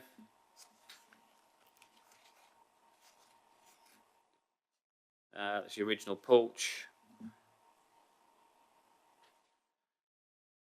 That is now standing on the southern end of the garden, to the south of the property, looking at the southern end of the north-south projection, with an outbuilding or a single-story element to the rear here. That is standing to the east of the property, looking at the rear of the property. That is now looking in a northerly direction at that single-storey outbuilding. And again, turning around, looking at the rear, or the, it's difficult to know which is the rear elevation, Chairman, because that's the eastern elevation. And then that's standing in the courtyard area to the north of the building, looking in a generally east direction. And that's standing in the neighbouring property, looking south across the wall to the property there, and the application property in the background. This is looking in the southwestern corner of the garden. Members may recall, and we'll pick up from this application, there's a proposal for a detached double carport in that position. And this is on the footpath to the east of the site, looking across the fields at the application property. Chairman, as I say, the permission has already been granted for a virtually identical scheme here, including the detached double carport, a single/two-storey or first-floor extension in this position, a link extension from the main dwelling to the outbuilding you saw. There was a garden room or courtyard room in this position, and those are largely the elements that were approved by this committee at the meeting in January. The principal changes are that the applicant wishes to add a pergola in this position and change the roof design of this element here. To try and assist in how that looks, Chairman, we've effectively put for you the approved scheme at the top and the current proposal at the bottom. So you will pick up there are some subtle variations in terms of fenestration on some of these elevations, but fundamentally the development is principally the same as you've previously considered, with the addition of the pergola. That is the northeast elevation, and again you'll just pick up that actually a bit small scale there, but there's clear window there, and they've put some window bars in the window there. That's a single-storey link extension. This is the main change is really in this area. So the top plan shows what you approved in January. It had on the garden room or the courtyard room a hipped and pitched glass roof. The applicant is now proposing that that is a more contemporary type flat roof with a mono pitch to it, again with glass behind the parapet in that area. Again, some subtle changes to fenestration details. And again, not a great change in that area. You'll see that, in fact, it's a bit like playing spot the differences, Chairman. That was the approved scheme with a glazing bar running through the middle of the window. This one shows full height glass panels in that area. So fundamentally, Chairman, the scheme is as you approved, with the change to the roof of the garden room and the addition of a pergola in this area here within the courtyard area. There is also, Chairman, the issue of the double carport, but that has effectively permission, it has extant permission to be built. The site is within the green belt, so clearly the considerations related to whether or not the additions result in a disproportionate increase over and above the original building, or whether they impact on the openness of the green belt. The tension, if you like, is in the carport, because effectively it is a new building. New buildings in the green belt are deemed to be inappropriate. However, Chairman, we take a little bit more pragmatic view when we're dealing with curtilage buildings to residential properties.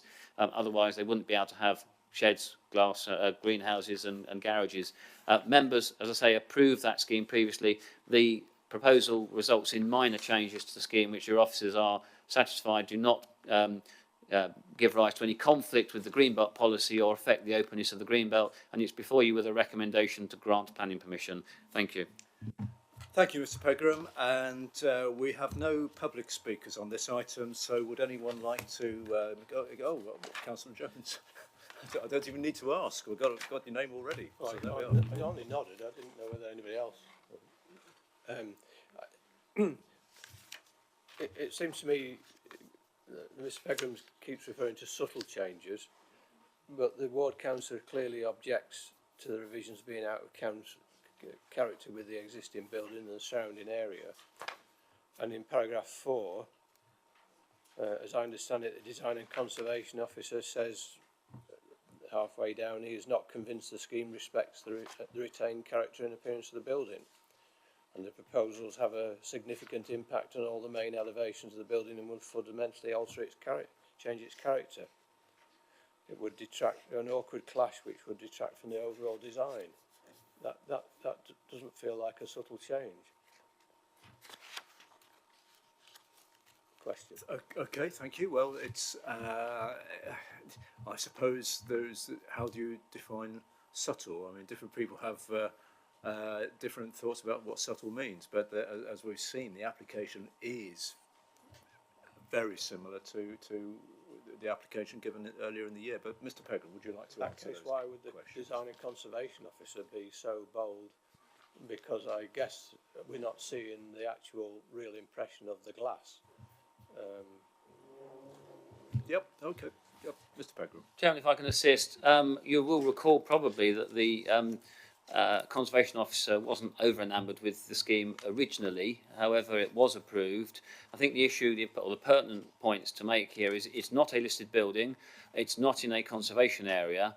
It is a barn conversion, and I'm not sure if the applicant is in the audience, Chairman, and please don't take this the wrong way, but in my view, it's not a good example of a barn conversion. It's a very attractive property in its own right, and to a certain extent, the part of the concern that the Conservation Officer raised originally was in relation to the material being used for the first floor extension in this area, which was a sort of a zinc material. However, your officers have balanced those comments against the sort of history of the building and felt that it wasn't, or a metal profile clad element to a barn conversion wouldn't be an alien feature, and this was simply a modern interpretation of that feature. I would reiterate also, Chairman, that the ward councillor objected to the original application. I did have a discussion with him when this came forward, and he objected to this application. When I say there are subtle changes between what was approved previously and what you are considering tonight. Clearly, the ward councillor is maintaining his objection effectively to even the original scheme, including the provision of the double detached carport. Hopefully that provides some clarification as to the views your office expressed and why I say there are subtle differences. Thank you. Thank you, Mr. Peregrine. And also, again, it shows the great thing about having a committee to discuss these very queries and items and issues. I do understand that both parties are not happy with the previous proposals, but we're being asked to consider some glass and more modernistic frontage. You're talking about a pergola and a change to the front, and I don't think we've been shown how that would actually appear. Chairman, the garden room or the courtyard room element sits here, behind that high brick wall that you saw. So it's not particularly highly visible from outside the site. The change to that element, just to reiterate, and perhaps if I zoom in and make it a little bit clearer, is that originally that was shown with a hipped glass roof there. It's now, oh, sorry, no, move up, that's the way. It's now being shown with effectively a flat roof with a monopitch parapet, and behind that, when you look at the plans, there is a glass roof behind there. So it's not, in terms of the principal elevations, it's not introducing great panels of glass. That's in that courtyard area, and the pergola is effectively a lightweight timber structure, which in my view would not have, again, in that courtyard, which would not have a significant impact on the character of the building. Thank you, Chairman. Thank you, Mr. Pegram. Any other points or comments from anyone, please? Councillor Mrs. Smith. I agree. It is a bit like spotting the difference, and given that it was already granted planning consent, I'm happy to move that this version is as well. Thank you.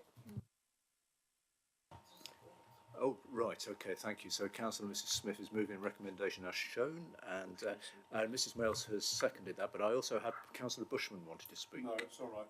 Not since the recommendation's gone forward. I was going to ask. So you weren't going to speak, but you're going to speak anyway. That's yes, I am. Yes, I've changed my mind. Okay. If the first application was agreed and passed in January, it seems it's 4 months has gone by since the second application has come in. Has any of the changes been made to the building with regards to what was agreed that they could do with regards to the January? In other words, is this a retrospective application? Chairman, I haven't been to the site personally. As far as I am led to believe, no, they haven't made a commencement on those works, but it is still an extant planning permission, so they could tomorrow. So we think the answer is no. Thank you. It's not, well, yeah. Is that helpful? Yeah, that's fine. Yep. Okay. Thank you. Right. We've had the recommendation moved and seconded. I sense there's no further speakers. Are we ready to go to the decision on this, vote on this? So can I have a show of hands for those in favour of the application as per the report, please? Please show.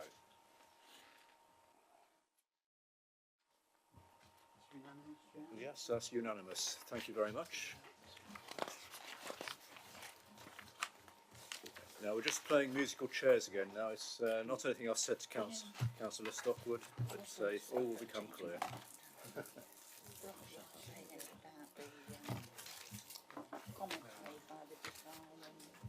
So, When you read his last line, he notes, however, that Right, it will have no impact on main. Okay, we're ready to go on to our He's contradicting himself. councillors. We're ready to go on to our next application, which is Wharf Building adjacent to Wharf House, Main Street, Hickling, in Nottinghamshire. It's a proposed extension of existing seating for tea rooms into the existing store area, forming a new opening through an installation of 2 conservation Velux roof lights to the main roof. Mr. Marshall is going to lead on this, please. Thank you. Thank you, Chair. First of all, just I know members have been circulated with a late representation from a member of the public on this application. You'll note on the officer's comments in relation to that are that the points that have been raised there have been addressed within the report, and hopefully you will have noted those. Just want to point out that this is a joint report. When I'm dealing with the application, there are 2 applications, one for planning permission and one for listed building consent. For the building is a grade 2 listed building, which also stands within the Hickling Conservation Area. Many of you may know it. It's a building which features next to the canal basin, and it's a popular area next to the canal for walking. The building is in use, as you'll see from the history section, as tea rooms. This is authorised use. Access is to the south of the building, off Main Street, via an access which is shared with a plant hire company in this area here. The plant hire company is to the south and behind the building. The application has been described in the description is for the extension of the tea room internally into a room that was previously indicated as a storage room. So there would be extra seating for the tea room, which would include making a new internal alteration, which would require listed building consent, basically just forming a doorway between the existing seating area and the storeroom. In addition, there's a proposal to install 2 conservation-style roof lights, and I'll give you an image of what they look like if you're not aware of those, within the main roof slope of the building. The scheme was revised during the course of the application. As it originally came in, it did include an extension and the roof lights in a different location, more prominently within the roof slope.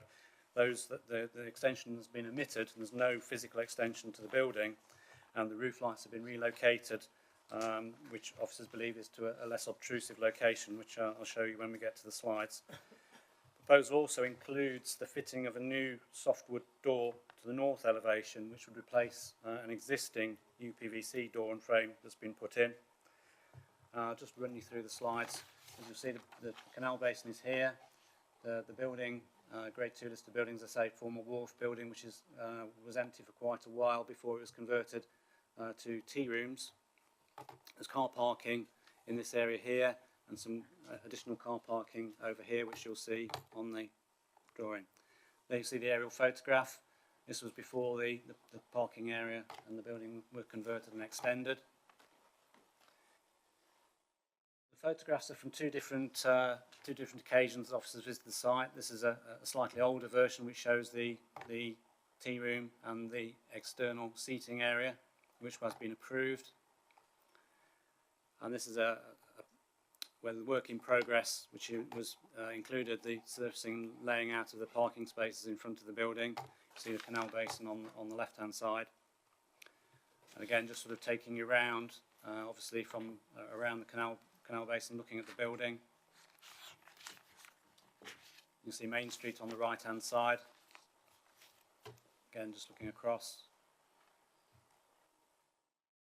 This is looking across the sort of main entrance into the tea room area. We can see the Plough Public House on the opposite side of Main Street. I'll just show you this area here. This is where I mentioned the timber door. You can see the existing stable type doorway, timber door, is on the outside of the building. While that was a store, that was an acceptable means of enclosure, but the applicants have installed a UPVC door behind it to provide weather tightness and heat insulation. Officers consider that UPVC is not an appropriate material for listed building, and the applicant, as part of this application, is proposing to replace that UPVC with a timber door and frame behind there. So that's part of the application which you'll see covered in the conditions.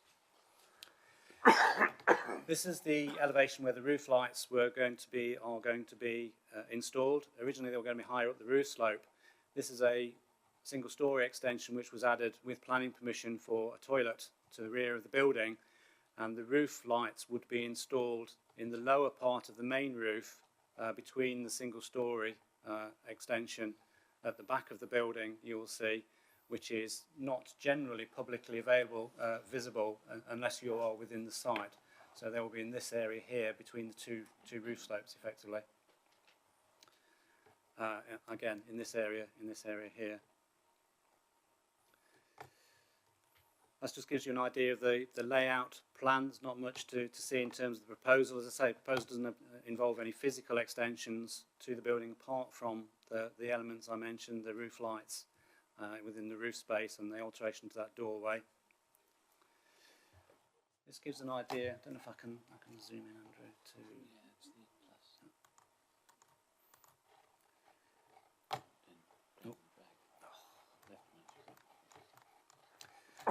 So this is an illustration. It shows where the roof lights would be on this elevation here. I don't know if you can just see the outline of those. You wouldn't actually see them from that elevation straight on because they would be behind the roof of the single story element. They're just shown where the position they would be on the main roof behind there, because it's difficult to get a true elevation because they'd be in this area here.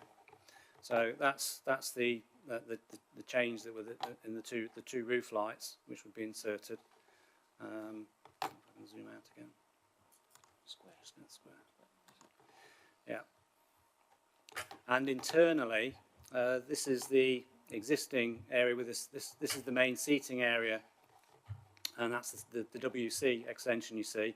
This area in between is the storeroom, and the proposal would be to make an internal doorway through from the existing seating area and use this area here, this rectangular area here, for additional seating for the tea room. This is just an extract from, it's actually from the Velux brochure, which just gives you an idea of what a conservation roof light is. It's very similar to an ordinary roof light. It's essentially they are black or dark grey. They have a central glazing bar that goes along the middle, which is more like a traditional roof light used to be before the modern day Velux with the sort of open clear panes.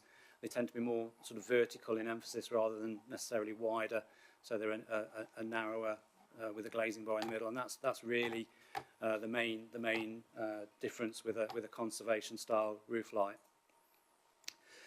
The next set of photographs are photographs that are provided by Councillor Cumberlack, the ward member, in support of some comments that she is making, which I believe are going to be read out after my presentation. So these are photographs that have been submitted by her to illustrate some of the points she's making. So the next 4 photographs, I think it is, which basically show the main street with parking along it, and a vehicle associated with the plant hire company, I believe, which is referred to parked on the verge. So sorry, there are those photographs. In terms of the application, as I've mentioned it as a listed building, the extensions have been removed from the application they originally put in. The only changes proposed now are fairly minor. The roof lights proposed are appropriately designed. Conservation roof lights are designed to be put into buildings in heritage situations. In any event, they are to the rear of the building, very low down, behind the roof of the single-storey rear extension. And you will notice from the comments made by the conservation officer and within the body of the report that it's not considered that there would be any harm to the listed building or the conservation area, and that the development would preserve the amenities of the conservation area, and that's the reference is made in there to the relevant sections, sections 16, 66 and 72 of the Listed Buildings Conservation Areas Act in terms of the special, the desirable objective of paying attention to the character and appearance. So it's not considered to be any undue impact on the character and qualities of the listed building. There's no extensions. The modest increase in capacity of the tea room is considered to be beneficial to the resource that you get within the village and not generate an undue amount of additional traffic or parking. You'll notice that from the comments there's no objection from the Highway Authority.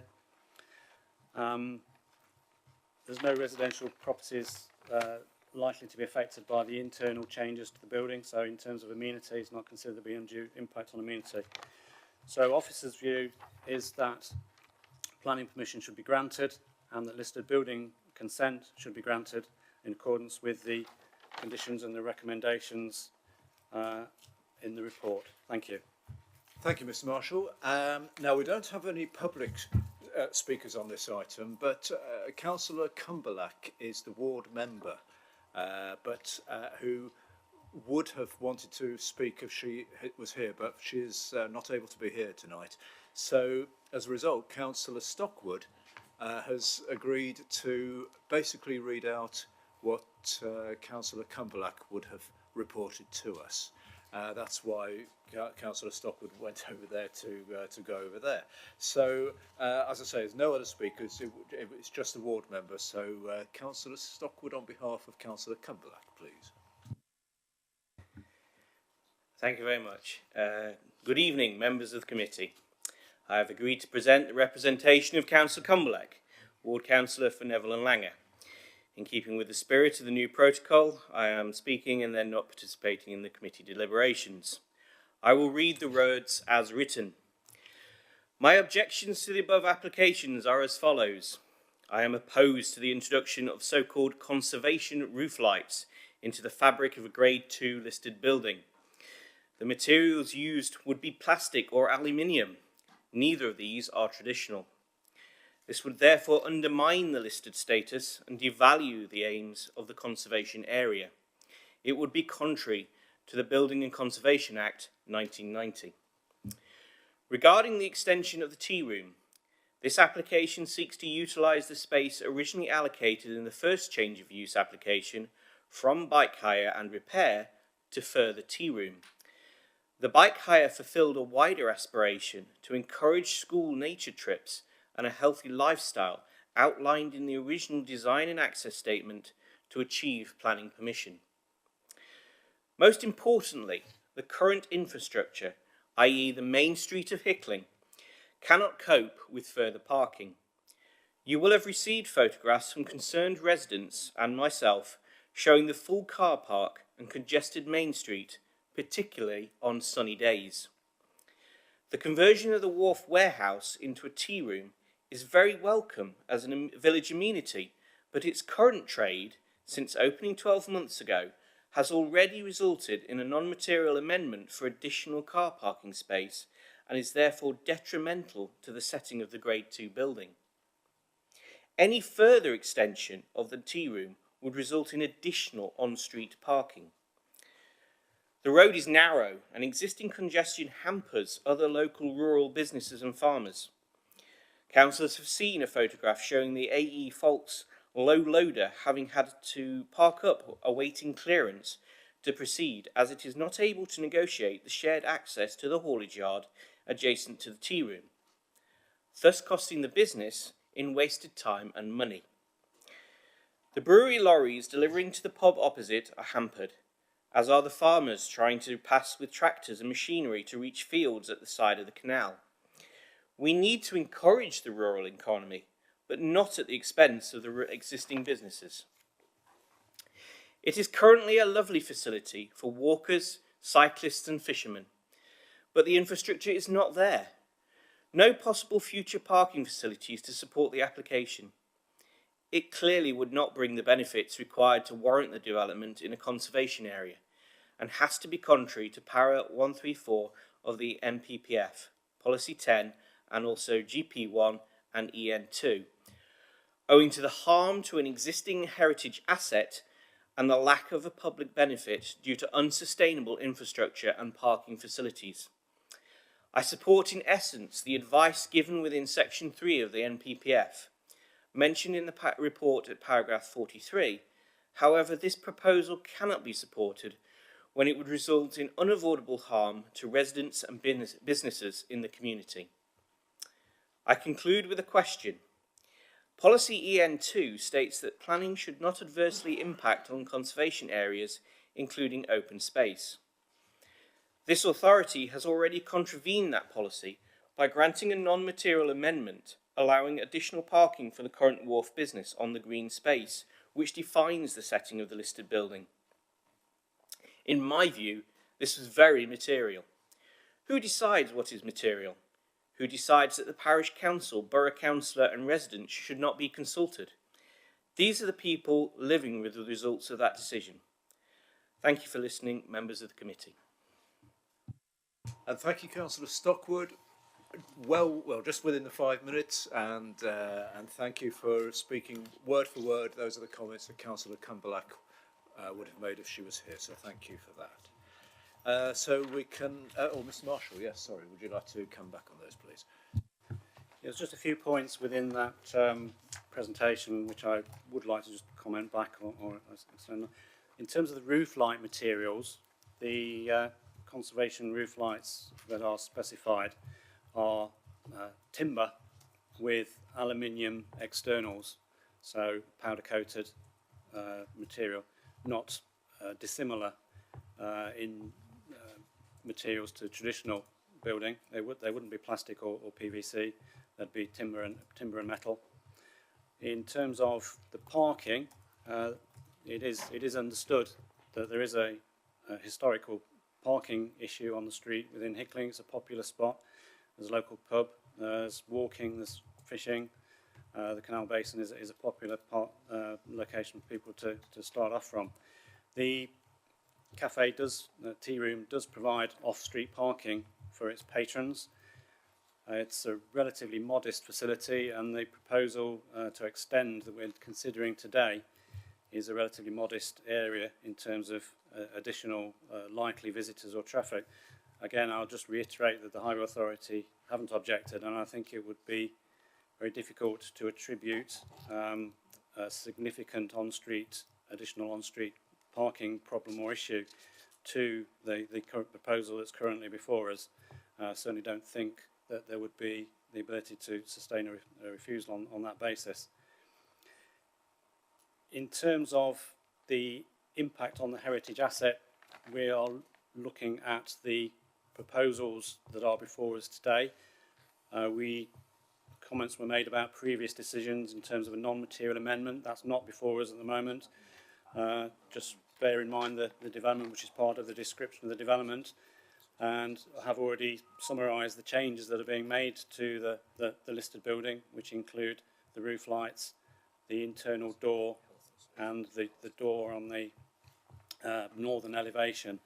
And your officers consider they would preserve the character and amenity of the conservation area and the listed building. So that's what I'd like to say in response. Thank you. Thank you, Mr Marshall. That's very helpful and has answered some the points that Councillor Cumberlack and Stockwood raised. Councillor Donoghue. Thank you for the presentation, and I'm very familiar with this facility, and I was quite worried in case my car was actually on the photograph there, but I think respecting it's a listed building, but also that we are a council that supports business, and this is a small family business that employs local people in the area. They work a lot with wood. They employ inside the cafe. I'd suggest you go if you've never been. They work well with the local wood yards to produce handmade wooden furniture. They're a facility for people that are walking and cycling. I believe that the stretch of road, there is off-street parking, but it's a straight stretch of road. I've never witnessed any dangerous parking. The cars, if they are visiting, as pointed out by Mr Marshall, are quite often there might be anglers, there's fishing there. It's quite a hub for the community. And bearing in mind, opposite, there's a pub as well that's been open for some years without any kind of major issues. I feel it's quite sad if you can't have some leeway to improve the business just to make it more practical and workable. And I think as regards the owners, I think that they're willing to work and work with planning in order to retain what they can of this listed building. But I think we need to be sensible. Before this happened, it was really a desolate barn that was nothing. So I think, for me, I celebrate the fact that people are willing to take up small business for a great sacrifice, because that family actually believes that there should be a centre to the community, which is what it is now. And, you know, the people that preserve the Grantham Canal have a stand there, the Angulars, and I've noticed now that it's gone more on the cycle route as well, which is wonderful. It puts Hickling on the map. So as regards, you know, I totally support the officer in passing these plans, because yes, it's about history, and but the windows aren't the main brick fabric of the building, and I don't really think it would even be seen or detract from the look of the building. And you know, and I celebrate people that try and make a difference through small business. So thank you. Thank you, Councillor Donoghue. Do you want to come back on that? I don't think there's probably anything to add to that, is there? Councillor Jones, please. I move the recommendation, Chair. I mean, I echo everything that Councillor Donoghue said. To ascribe all that parking to the one cafe and not to other visitors is just out of proportion, really. And anything that makes use of that facility is to be welcomed. I think the proposals are very modest, and I really don't see what all the fuss is about. If that was a street in West Bridgeford, that would be a doddle to get through, compared with Clumber and various others. So yeah, I move it, Chair. Thank you, Councillor Jones. Now, I presume you are moving both recommendations, because there are two to this, of course. There's the application itself, but also listed building consent. So would you have a seconder for that? Oh, my word. Whose hand went up first? Councillor Mallender. Are you... Can I just... I did check on their website that the windows, that was my question I was going to ask, what the windows made of. And I think as soon as we can get rid of the UPVC doorway and replace it with a wooden one, and have the wooden and metal windows, then that'll be a good thing. And you are formally seconding the motion, the proposals. Righty-ho. Does anyone else wish to say anything? Councillor Mrs Smith. Just like to ask a question. The area is 8.75 metres by 3. How many covers does that represent? I would have thought only about 20 covers, seats. What would it be? 4 tables? There's nothing specified, but I wouldn't say you'd be far wrong with that. Yeah, looking at the area. Yeah. There's a lot of those will have come by foot. I would have thought it really isn't a problem. Can I third it then? Thank you. There's one way to find out, isn't there? And go for a cup of tea. Right. Any other comments on Councillor Mrs Mayors? Or I just think it's wonderful that a village should have these amenities, and it attracts so many people. Righty-ho. Okay, well, I think we've probably got to a position now where we're ready to go to a vote on this. We've had it seconded, proposed and seconded for both the recommendations. Show of hands in favour, please. Unanimous. Thank you very much. Permission is granted as per the report. I also remember that building, because I've lived here pretty much all my life, and I remember 40 odd years ago riding my bike down there, driving down there, and just thinking when it was abandoned. And I used to think to myself, wouldn't this be a wonderful tea room or whatever? And you have to admire people who've taken the risk and put the investment in and made it happen, and it's really good. Anyway, I'm done waffling. Pardon? No, it was my rally chopper. No, it wasn't really. No. Right, we better move on, better be serious. The next item is 4 Yew Tree Close, Ratcliffe-on-Trent. Single-storey side extension, raised patio, new hipped roof to existing dormer, new infill garage and replacement porch. Mr. Marshall, please. Thank you, Chairman. Just make one comment, which paragraph 6 refers to the development plan. Just want to make sure that everybody's aware it's not mentioned there that the Ratcliffe-on-Trent neighbourhood plan is also part of the development plan. It is covered in paragraph 14, which does make that point very clearly. But just in terms of paragraph 6, it should also say that the neighbourhood plan is part of the development plan. And the relevant policies of the development plan are referred to in paragraph 14. Just go through the slides, I think, primarily to introduce this to you. It's an existing steep-roofed bungalow with a bungalow, so it's a house with accommodation within the roof space. It has a detached garage to the frontage, partly detached. I'll just run you through the slides. It's just the aerial photograph which shows the property runs between Yew Tree Close to the north, Notting Road to the south. It's a property at the moment which has a very steep pitch with accommodation at first floor here. This is the garage element which exists at the moment, flat roofed. And that's just looking across the garage. You see the properties are all fairly similar and include this flat roofed element. Part of the proposal is to put a hipped sloping roof onto this element here, and then to extend in this area behind the garage between number 4 and number 5. This is number 5 here. So there's this area here which we'll come to. So this is the front of the garage. Again, another element of the proposal would be to close off this open area with a garage door and a passageway through to the rear of the property. Just looking through there. This is the other side of the property where there's this open porch structure with a flat roof. That would be removed as part of the proposals and a smaller canopy roof put over this porch area. That's on the other side of the property towards number 3. Just another look at that element, and again from underneath it, looking how it relates to the boundary. There's the element that would have the pitched, the hipped roof put on it. And then that's looking at the neighbouring property in the area where the extension behind the garage would go. These windows on the side of this property are that's a doorway into a landing, a toilet window and a secondary window into the landing area, which is very similar layout to the property that is being extended as part of this proposal.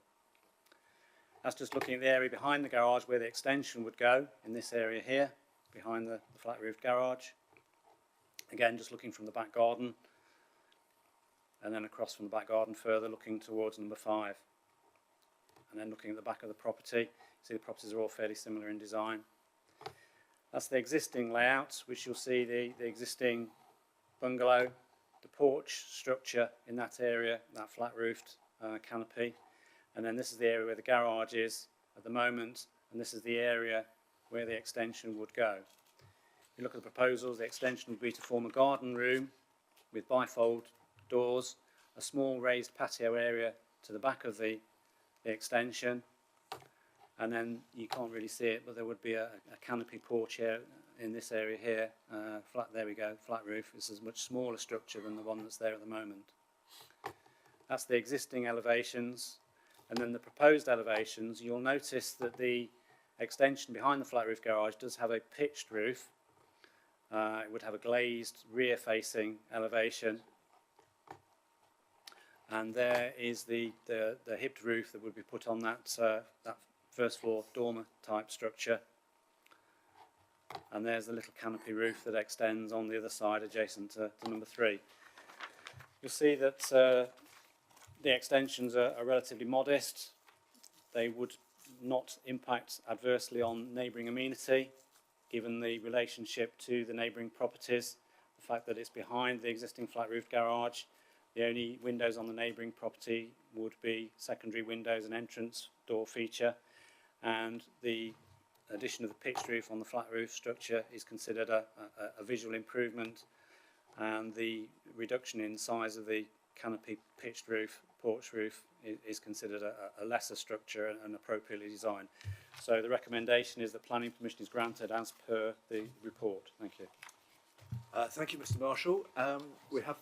We have no speakers on this, so we can go straight into the discussion, please. Or would anyone, Councillor Mayles? Did you? Yes. Thank you. Well, it seems quite straightforward to me, Mr. Chairman, and I'll propose that we accept the recommendation, which I'm afraid I've lost the page. 66. Okay, thank you. Do you have a seconder for that? Councillor Thurman. Okay, thank you very much. That's very swift. Does anyone wish to say anything about the application? The reason it's come to committee, of course, is because the ward member has declared an interest. So are we happy to go to a vote on this? Right. Well, can we have a show of hands all in favour? Please, please show. Thank you. It's unanimous. That's unanimous. So permission is granted as per the report. Thank you.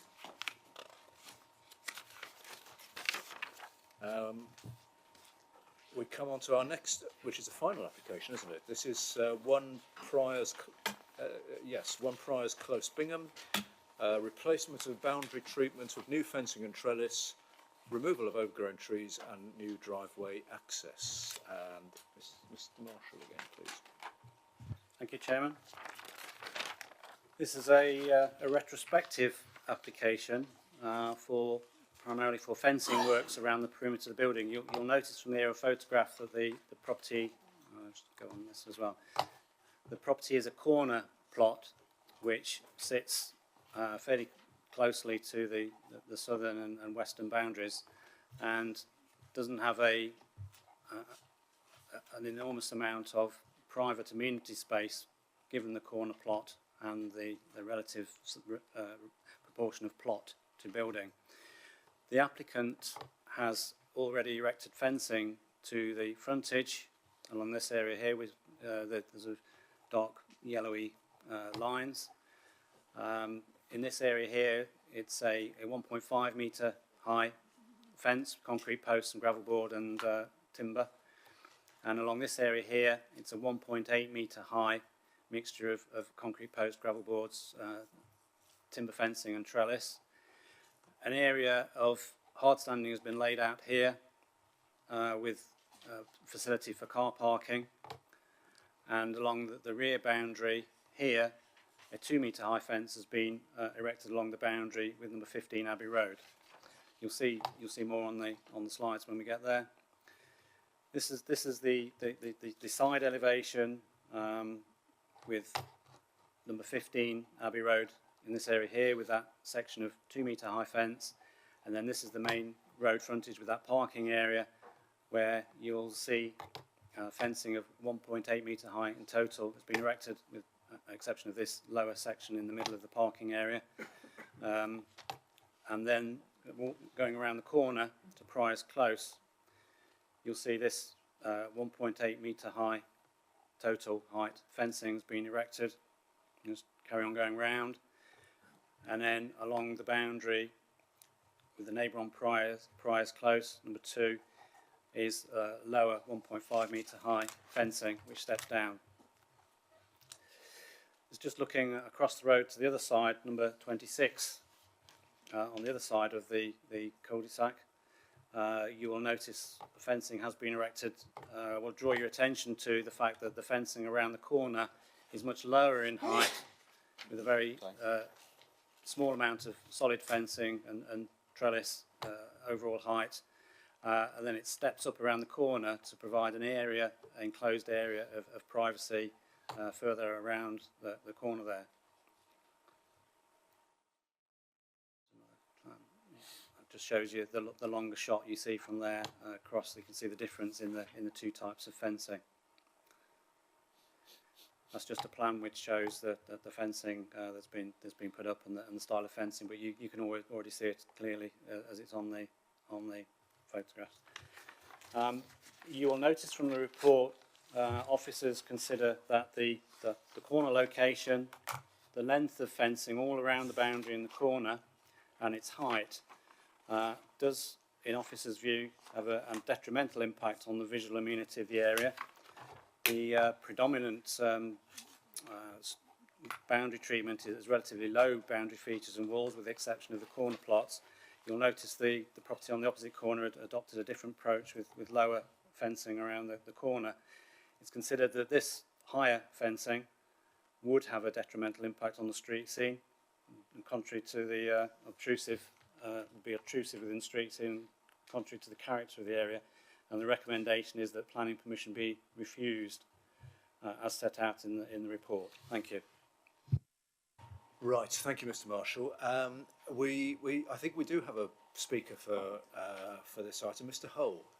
Are you Mr. Hull? Right.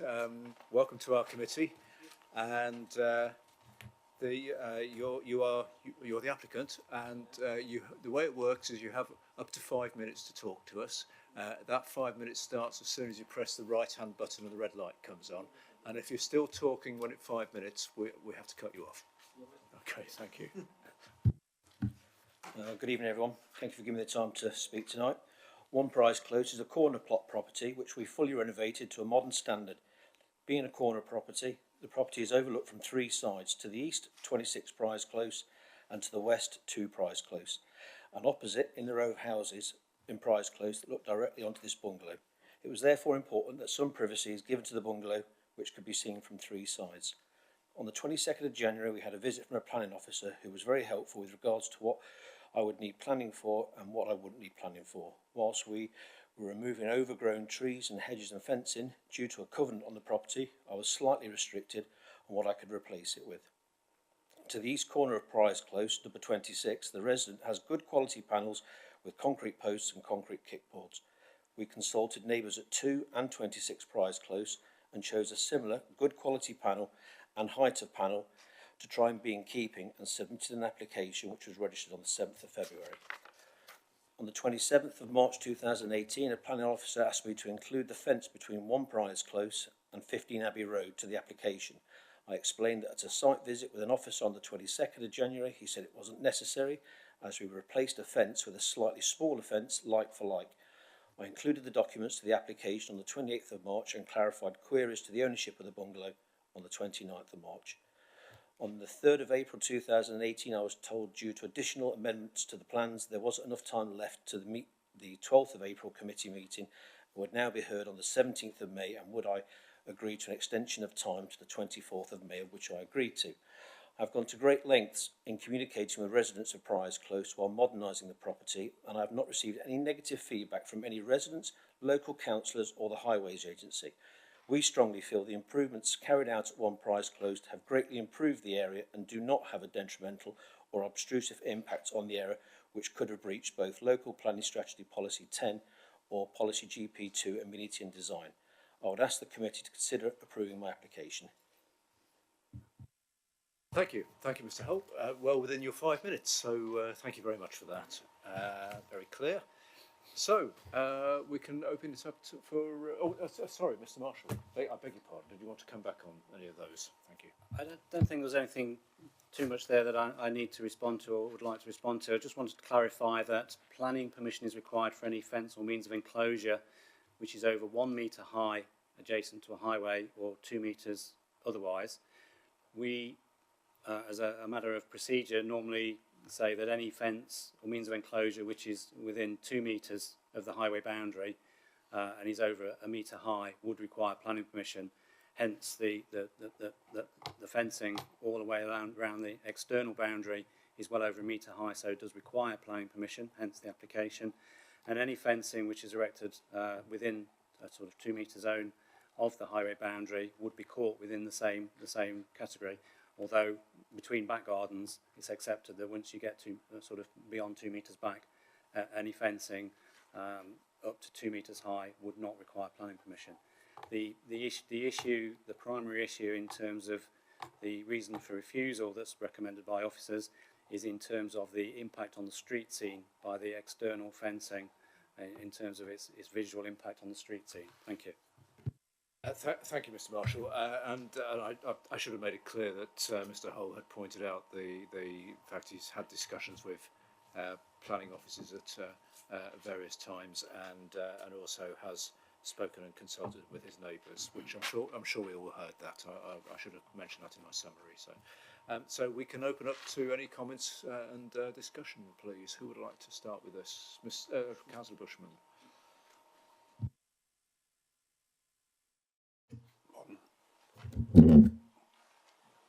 What would be acceptable with regards to the height of that fence? Obviously, if he's not going to get permission to build this, which is already built, it's in retrospective again. If it's not agreed, then he would have to remove the whole lot. I'm just thinking, it seems to me that it would be easier to remove part of the height of that fence to allow it to become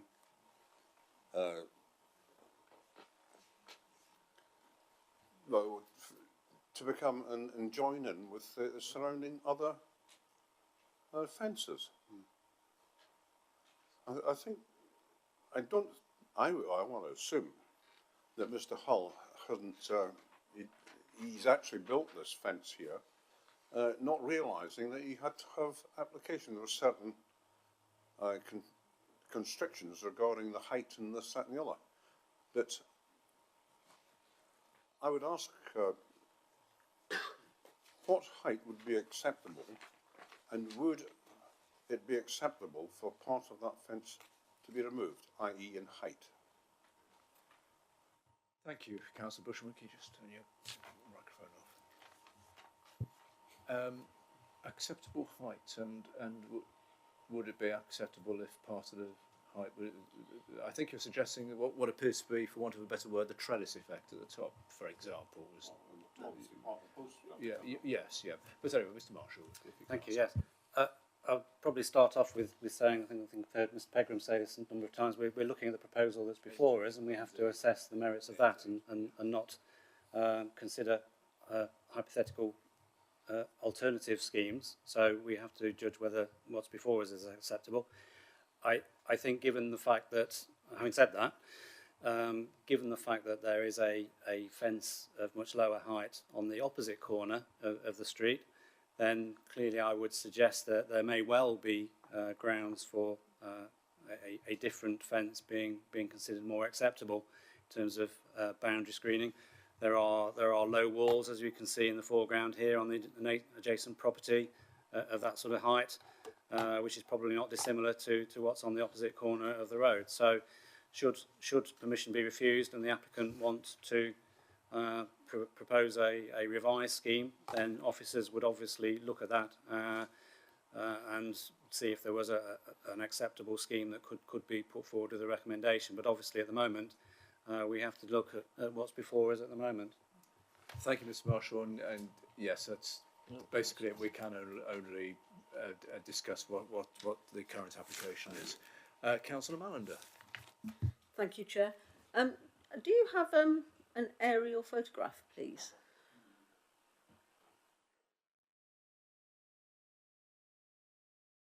Could it be enlarged?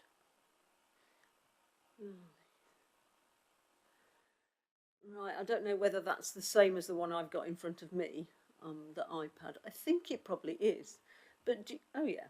Unfortunately, what you've, you know, I do realise you had to, but you've put a big red line round it. Now, without that big red line, you can see that there were, in the past, some, it says small trees, and the word removal of overgrown trees. So one person's overgrown tree is another person's tree. And if you look at the picture there, you'll see a shadow on the road. And the shadow on the road is from the tree. I can assure you of that, and I can pass the iPad round if you want to look at it.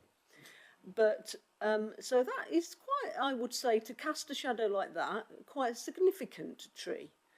So if this refusal is to go ahead and we say you have to have a lowered fence, if the height of the fence is the problem, could we also, since we have a tree policy, and when I was at the meeting the other week for the town and parish conference, the leader of the council spoke very, very enthusiastically to the parish councils and town councils there and everyone else about how dedicated Rushcliffe was to preserving and improving the number of trees. So if we could also suggest in that refusal that we would like replacement of those trees, and unfortunately, because it's retrospective, although we can take down the fence, we can't put the trees back. So those trees are gone now. So if we could have something in there to make sure those trees are replaced, please. Thank you. Thank you, Councillor Mann. Well, you're quite right. The borough is taking the issue of trees seriously, and there is a wish to have more trees. But how would that work with any possible application, or could it? Or Mr. Pegram? Chairman, there are two strands to this. Effectively, yes, we have a woodland conservation strategy, and we have a policy in our emerging plan that seeks to encourage the planting and retention of trees where possible, where practicable, in order to increase the overall coverage of trees within the borough. I think the difficulty here is that this wasn't a TPO tree. We're not in a conservation area, so there wouldn't have been any need for permission, not planning permission, because it's not development to remove a tree. There wouldn't have been any requirement for permission to remove that tree. We wouldn't really be able to use the loss of the tree in this instance, in my view, as a reason for refusal of this application. The fundamental issue is that they have built a man-made boundary treatment along that boundary, which detracts from the open character and the appearance of that area. That is the focus of this planning application, accepting that we are a council that wants to protect trees and encourage planting of trees where it's appropriate, and we have the powers to do so. As I say, in this instance, it wasn't TPO'd and we're not in a conservation area. Thank you, Mr. Pegram. And we can't make it plant it. Councillor Mallender. Yeah, yes, well, you can't put a TPO on unless there's a threat to a tree. So it was suddenly done without a planning application being made. How would people know that it was going to be? So there could have been a TPO on it. Just because there wasn't, it was because it's retrospective. So, sorry. And also, I wrote that motion that was accepted at council, and Councillor Jones accepted it. It was accepted unanimously at full council a few months ago that we would protect trees, and not just woodland trees, but all trees in the borough. Okay, I think we have to go back to the old comment that we have so many times, is that we can only make a decision on the application that we have before us. But that's not to take away anything about the value of trees for the borough, but we are looking at this particular application as it stands. Councillor Jones. I've less problem about the use of that fencing between the properties and along the bottom between the properties. It seems to me it's round the corner where it's more rude, for want of a better word, or crude. Would that be a fair comment? I mean, are the officers saying that that's along the side that you've just shown?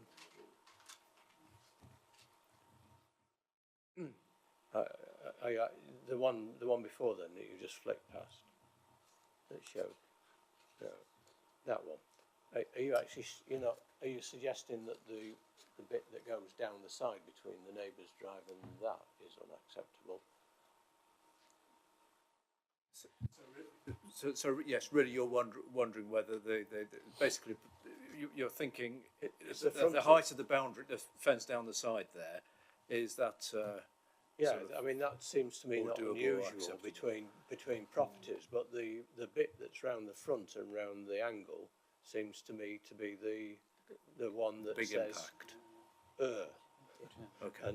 And yes, out of character with the area. Right, got that. Mr Marshall.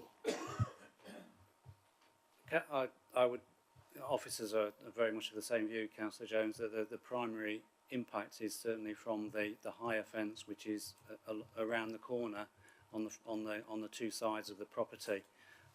This fencing here. The fencing there is obviously not so prominent within the street scene. It's not so high. Like you say, certainly once you get into plots, that's not an unusual sort of boundary treatment between two neighbouring properties. The sort of first section of fencing is caught in needing planning permission, as I explained, in terms of our rule of thumb in terms of 2 metres back from the highway.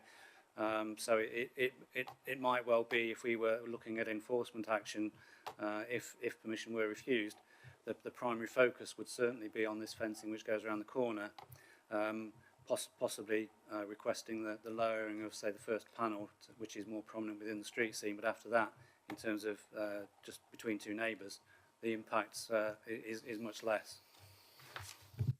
Okay, thank you, Mr Marshall. It looks as if the one across the road has ended up with a double screen, you know, an initial one on the front and then a backstop almost. Is that... Chairman, can I just add that I reiterate a comment that you, I think, have made, and also Mr Marshall. You have to consider what is before you. If the application is refused, we can enter into discussions with the applicant to resolve the issue. I don't think we would necessarily jump straight in with an enforcement notice. We would seek to try and achieve something which is more acceptable. Having lived in at least 2 properties on corner plots, I do have a degree of sympathy with the applicant in what he's trying to achieve here. He's trying to provide an area of private amenity space. But I think if we were looking for anything to give an indication or a lead as to what might be acceptable, you're now looking at it. Okay, thank you. And Councillor Mrs Mayles. Mr Chairman, well, I do sympathise. I do like greenery, and same as Councillor, you've mentioned greenery. It is beautiful to look at, but we have before us the question of this fence, and I go along under the appraisal. It is unduly prominent and obtrusive, and for that I would recommend that we refusal on page 71. Okay, thank you, Mrs Mayles. So you're basically moving the recommendation as shown on page 71. Do you have a seconder for that proposal? Councillor Edwards. Okay, thank you very much. Did you want to speak as well on this? Because you did indicate to speak, didn't you? And just very briefly, yep. Chair, Mrs Mayles, Councillor Mayles has really said it all. I represent a very suburban ward.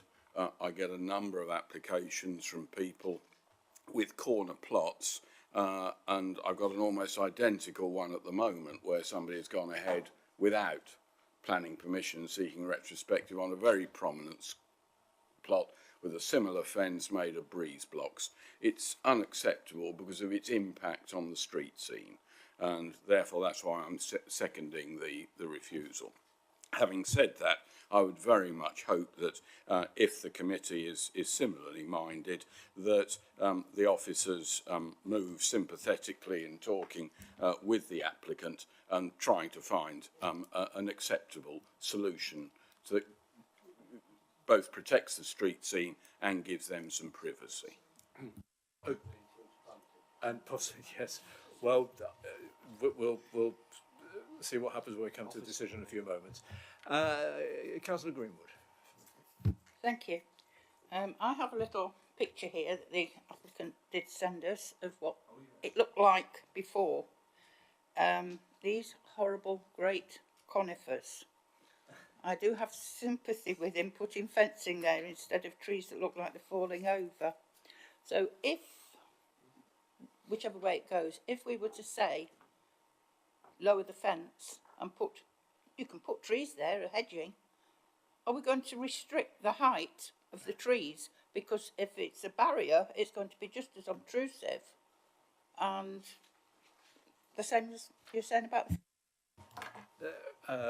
would that possibly form part of any possible discussions that may happen as a result as to what may have come of the decision? I mean, certainly if we were looking afresh at an application where someone wanted to provide privacy, we might suggest things like setting the fence back and having some softening planting alongside the roadside to soften the harsh impact of the fencing. In this case, it might be that if it's a lower fence with some suitably low-growing shrubs or hedge planting behind it, it might help to sort of soften the appearance. We could certainly look at a range of options, but obviously there for future discussion, and there may be a range of solutions. I couldn't sort of commit ourselves to one particular outcome. Thank you. So discussions could take place. Right. Would anyone else like to speak on this, or have we come to a point? We've had the recommendation moved and seconded as per the report. I think we've had quite a helpful discussion on this, so I think we better go to the vote on this. So we've got the recommendation as shown, page 71 and 72. Can I see show of hands in favour of the recommendation as shown, which is to refuse permission? Can I have a show of hands, please? So that's unanimous. So permission is refused as per the report, but as we said, I think there is room for hopefully positive discussion with the applicant to find a way forward. Right, that's the final planning application for tonight. We have no appeal decisions to report, but I will just mention one thing this evening. It's we've had some presentations from Mr. Marshall this evening. You may or may not know this is actually Mr. Marshall's last planning committee meeting with us, as he will be leaving the authority fairly soon. Well, fairly soon, I think, after some 30-odd years of being at Rushcliffe. So we've driven him away, and so really just so really to thank you. Some of us know you very well. Some members may not, but you've been a key part of the planning department of the council for many years, and thank you very much indeed, and for your advice and support over the years, and good luck with your future ventures. So, Mr. Pegram. Chairman, if I could just add to that as well, sorry. Chairman, I joined the authority in January 2009, and Matthew's help has been invaluable to me, and I really do regret him leaving. That's why he's leaving. Yeah, probably. You might be right. So on that happy but sad note, or is it sad but happy? No, happy but sad note. It's been a busy meeting this evening. We've had a lot of decisions to take, and I know some people will be rather upset about what's happened this evening one way or another, but that's the way it goes. Thank you all for your contributions, and have a safe journey home. Thank you. Thank you.